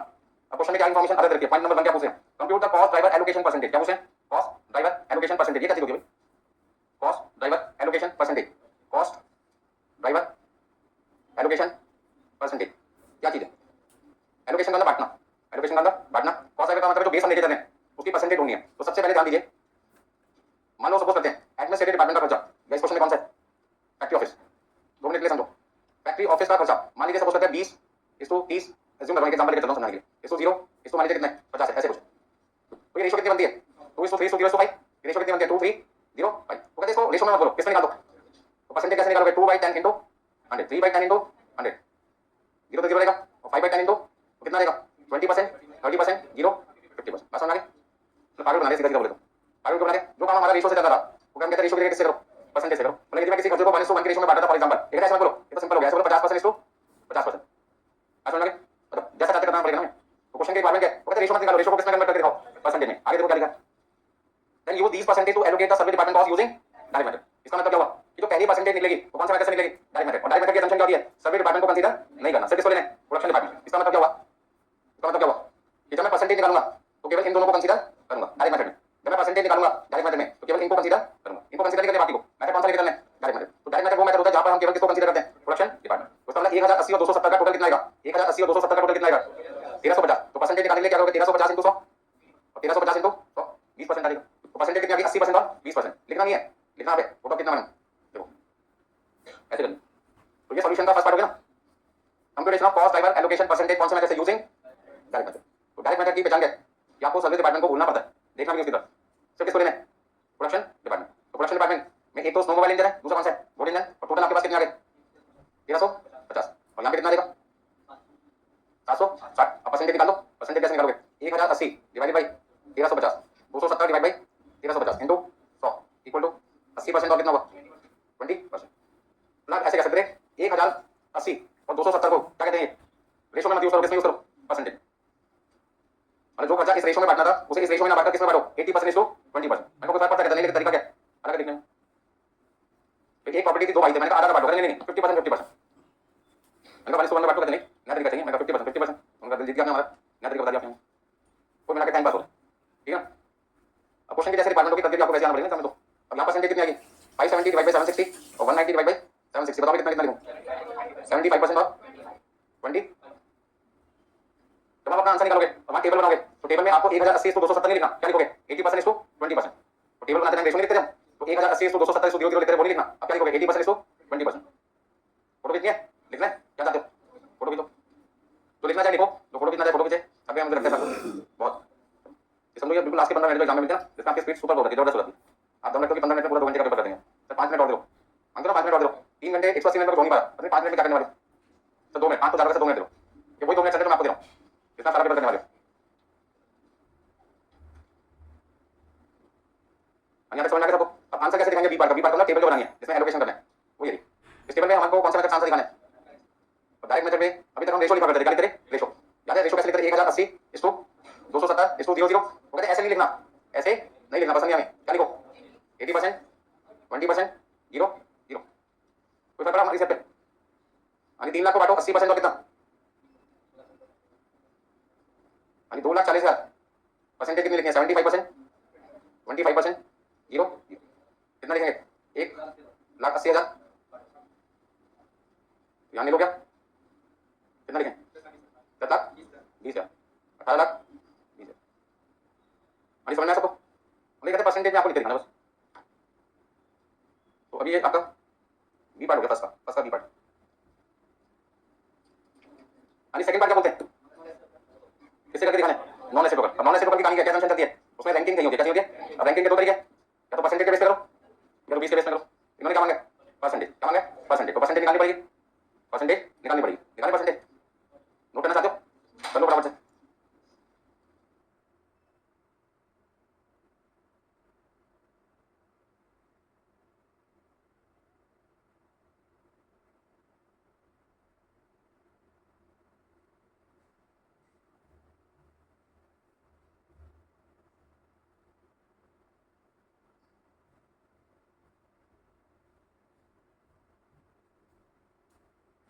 हो गया यहाँ तक सबका, थोड़ी तो हंसी आनी चाहिए, सब लटक गया।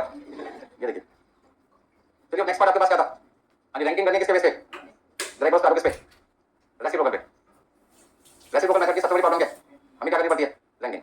अभी लास्ट पॉइंट आज की क्लास का दोस्तों समझना है। रैंकिंग के ना आज की क्लास में मैंने आपको दो अलग अलग तरीके समझाए थे। यदि ओरिजिनल क्वेश्चन किसका? ओरिजिनल क्वेश्चन आपका किसका था? यदि ओरिजिनल क्वेश्चन किसका था?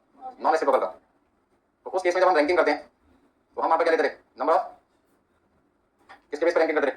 Number of user. आपको याद होगा आपने क्वेश्चन नंबर 43 में टी क्यू देखा था, तो हमें दे रखा था, लेकिन 40 क्वेश्चन क्या था? तो नंबर ऑफ यूजर्स निकाले थे, जिसमें क्या क्या था? मशीनिंग, फिनिशिंग, एचआर और क्या था? मेंटेनेंस और डिजाइन था। तो एक में 5 यूजर थे, एक में 4 यूजर, एक में 3 थे। फिर जब हमने 17 क्वेश्चन किया था तो वहां पे एक्स 5 प्रोडक्शन डिपार्टमेंट थे, फिर आपके पास क्या था? टाइम कीपिंग, स्टोर और मेंटेनेंस था। याद नहीं होगा आपको? तो आज ही क्लास में आपको हमें याद है, खड़ा हो गया। ठीक है, उसमें नंबर ऑफ यूजर कितने कितने थे? 4 3 2 ऐसे कुछ था। 5 डिपार्टमेंट थे ना टोटल, तो एक को इग्नोर करके कितने बचेंगे? 4 के 4 के बाद 3 के 3 के बाद 2 है। ठीक है ना?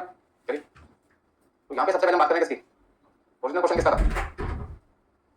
ओरिजिनल क्वेश्चन किसका है? रेसिप्रोकल में दिक्कत क्या आती है? एक दूसरे को सर्विस डिपार्टमेंट सर्विसेज दे रहे हैं। एक का बेस क्या है? एम्प्लॉइज, दूसरे का क्या है? Processing time. एक का बेस क्या है? क्वेश्चन का एम्प्लॉइज, दूसरे का क्या था? वर्क और बेस सेम है नहीं। तो ऐसे में आपको तो रैंकिंग करनी पड़ेगी। वो रैंकिंग करने के आपके पास कितने तरीके हैं? दो, या तो परसेंटेज बेसिस पे करो या फिर किसके बेस पे? अमाउंट बेसिस पे। ठीक है, अभी तो मैं क्वेश्चन कर रहा हूँ, उसमें उन्होंने मेरी डिपार्टमेंट कहा किससे पूरी करो? Percentage basis. तो आपको क्या करना पड़ेगा? परसेंटेज बेसिस पे क्वेश्चन सॉल्व करना पड़ेगा। ये पॉइंट आप जरूर लिखें, एग्जाम के लिए इंपॉर्टेंट है। तो जितनी देर क्लास में बैठो उतनी देर पढ़ के जाओ। यदि एग्जाम में कंफ्यूज हो रहे हैं तो चार्ट बुक में माइंड में रिकॉल करें। यदि ओरिजिनल क्वेश्चन आपका नॉन रेसिप्रोकल है तो रैंकिंग किस पे बेस होगी? नंबर ऑफ यूजर्स पे, इंपॉर्टेंस के बेस पे। किसके बेस पे? इंपॉर्टेंट। और यदि आपका ओरिजिनल क्वेश्चन किसका है? रेसिप्रोकल का, तो रैंकिंग ना तो नंबर ऑफ एम्प्लॉइज के बेस पे हो पाएगी, ना नंबर ऑफ वर्क ऑर्डर, ना प्रोसेसिंग टाइम, क्योंकि कंपैरिजन के लिए बेस करना चाहिए सेम। और बेस सेम करने के लिए हमें बोलेंगे या तो परसेंटेज पे जाना पड़ेगा या फिर किस पे जाना पड़ेगा? अमाउंट। तो पहली परसेंट हमारी क्या होती है? परसेंटेज। ठीक है, अब परसेंटेज के बेस पे रैंकिंग करते हैं। 2 मिनट ध्यान दीजिए। कौन कौन से डिपार्टमेंट है क्वेश्चन में? एक आपके पास फैक्ट्री ऑफिस और दूसरा आपके पास मेंटेनेंस डिपार्टमेंट, यानी snow mobile engine, boat engine, factory office और क्या था? मेंटेनेंस। इसका था number of employees. Number of employees कितने? 1080, 270, 0, 150 और टोटल कितना था? 1500। यहाँ पे कितने? 570, 190, 40, 0, 800। अब परसेंटेज निकालने कैसे निकालोगे? इसको कैसे डिवाइड करोगे? इनटू, और इसकी परसेंटेज कैसे निकालोगे? तो बताओ कितनी कितनी परसेंटेज आ गई आपकी? ये 10% आ गई और ये कितनी आ गई? इसका मतलब ज्यादा परसेंटेज किसकी है? फैक्ट्री ऑफिस की। तो फैक्ट्री ऑफिस का रैंक क्या हो जाएगा? इसका रैंक हो गया 1, इसका रैंक हो गया। तो सर फैक्ट्री ऑफिस का खर्चा कितना पड़ेगा? 3 में, snow mobile engine, boat engine और किसमें? मेंटेनेंस। और मेंटेनेंस का खर्चा 2 में पड़ेगा, स्नो मोबाइल और किसमें? बोट में। क्या क्वेश्चन खत्म हो गया? नहीं, 5 मिनट और लगेंगे। ठीक है इतना? आज की क्लास का जो मेन कंक्लूजन है वो ये चार्ट है, तो सीख के जा रहे हो आप। बाकी तो रद्दी कटी गया आपने, वैसे सब के लिए करो। ठीक है ना? काम की बात तो ये है। चलो यहाँ तक होने के बाद क्वेश्चन के सेकंड पार्ट पे चलते तो मैंने काफी तक सॉल्व करके रखा होता। फैक्ट्री ऑफिस को हमने क्या किया था? फैक्ट्री ऑफिस को हमने क्या किया था? रैंक 1। उसका परसेंटेज पे जाएगा 3 पे। तो 3 चीजें लिखी मैंने। क्वेश्चन में क्या करे थे? Compute cost driver allocation percentage. तो परसेंटेज निकालने के लिए क्या किया? 1080 को 1500 से डिवाइड किया, 100 से मल्टीप्लाई किया, कितना आएगा? 72%, 18% और कितना? 10%। और हमने मेंटेनेंस को क्या किया? रैंक 2, जिसका खर्चा किसमें बांटना है? 2 में। तो बांटना 2 में तो परसेंटेज किसकी मिलेगी? 2 की। अभी आपको लग रहा है सब कुछ मुझे आता है, ये ना क्वेश्चन करके दिखा दो, सब कुछ निकल जाएगा तुम्हारे। ठीक है ना? क्वेश्चन क्या पूछ रहा है समझना बहुत जरूरी है। यहाँ पर मैंने 3% निकाले, यहाँ पे 2 निकाले, क्योंकि हमें आंसर किससे निकालना है? Non reciprocal. और नॉन रेसिप्रोकल की असम्पशन क्या चलती है कि एक डिपार्टमेंट का बर्डन दूसरे पे जाएगा, दूसरे का पहले पे नहीं आएगा। तो यहाँ पे रैंक 1 हमने किसको दिया? फैक्ट्री ऑफिस को। किसको दिया? फैक्ट्री ऑफिस को। तो उसका बर्डन दूसरे सर्विस डिपार्टमेंट पे जाएगा, दैट इज मेंटेनेंस पे। और मेंटेनेंस का बर्डन किस पे नहीं जाएगा? फैक्ट्री ऑफिस पे। तो उसका फैक्ट्री का खर्चा 3 पे बांटना है, इसलिए परसेंटेज 3 निकाली, और उसका खर्चा 2 पे बांटना है, परसेंटेज कितनी निकाली? 2 निकाली। पहले काम करना नहीं पड़ता था क्वेश्चन में, क्योंकि हम रेशो लेके चलते थे 1080, 270, 0, 150। और यहाँ पे लेके चलते थे 570, 190, 0, 0। और ये कहते हैं ऐसे काम नहीं चलेगा इस क्वेश्चन में। क्या निकालो? परसेंटेज निकालो, और उस परसेंटेज के बेस पे क्या निकालो? अपना आंसर निकालो। ठीक है भाई सबने? फाइनली क्या करके दिखाना आपको? आंसर दिखाना। तो आंसर कैसे दिखाएंगे? फैक्ट्री ऑफिस का खर्चा कितना था? 3 लाख रुपए। फैक्ट्री ऑफिस का खर्चा कितना है? 3 लाख। तो 3 लाख का 72%, 18% और कितना करना पड़ेगा? 10%। चलो बचने बराबर से देखो कितना आता है। पढ़ाने वाला थकता नहीं, पढ़ने वाले जल्दी थक जाते हैं। देखो भाई परसेंटेज कितनी कितनी आई यहाँ पर? 72%, क्योंकि इसका रैंक 1 था और इसका रैंक 2 है। 18%, 0, ऐसे लिखते हैं ना। तो यहाँ पे कितने? 75%, 25%, 0, 0। कई बच्चे कहते हैं 0% लगा दो। 0% क्या होता है? 0 0। तो 3 लाख का यहाँ पे तो लिखेंगे 30,000, 54,000 और 2,16,000। यहाँ पे लिखेंगे 2,70,000 और 2,70,000 को बांटो कितना आएगा? 270 ना भाई। और यहाँ आएगा 67,500 और यहाँ 3 से मल्टीप्लाई किया तो 2,02,500। यू कैन डिल कितना लिखा? 10,18,500 और 18,21,500। ठीक है इतना? तो सारे पॉइंट्स आपके समझ में आ गए? रिपीट करो बोलो। ओरिजिनल क्वेश्चन नॉन रेसिप्रोकल का और रैंकिंग करनी है तो नंबर ऑफ यूजर के बेस पे करनी है। और यदि ओरिजिनल क्वेश्चन रेसिप्रोकल का और आपको क्वेश्चन कैसे करना है नॉन रेसिप्रोकल, तो रैंकिंग के लिए या तो परसेंटेज बेस लोगे या फिर अमाउंट। आज के इतना ही।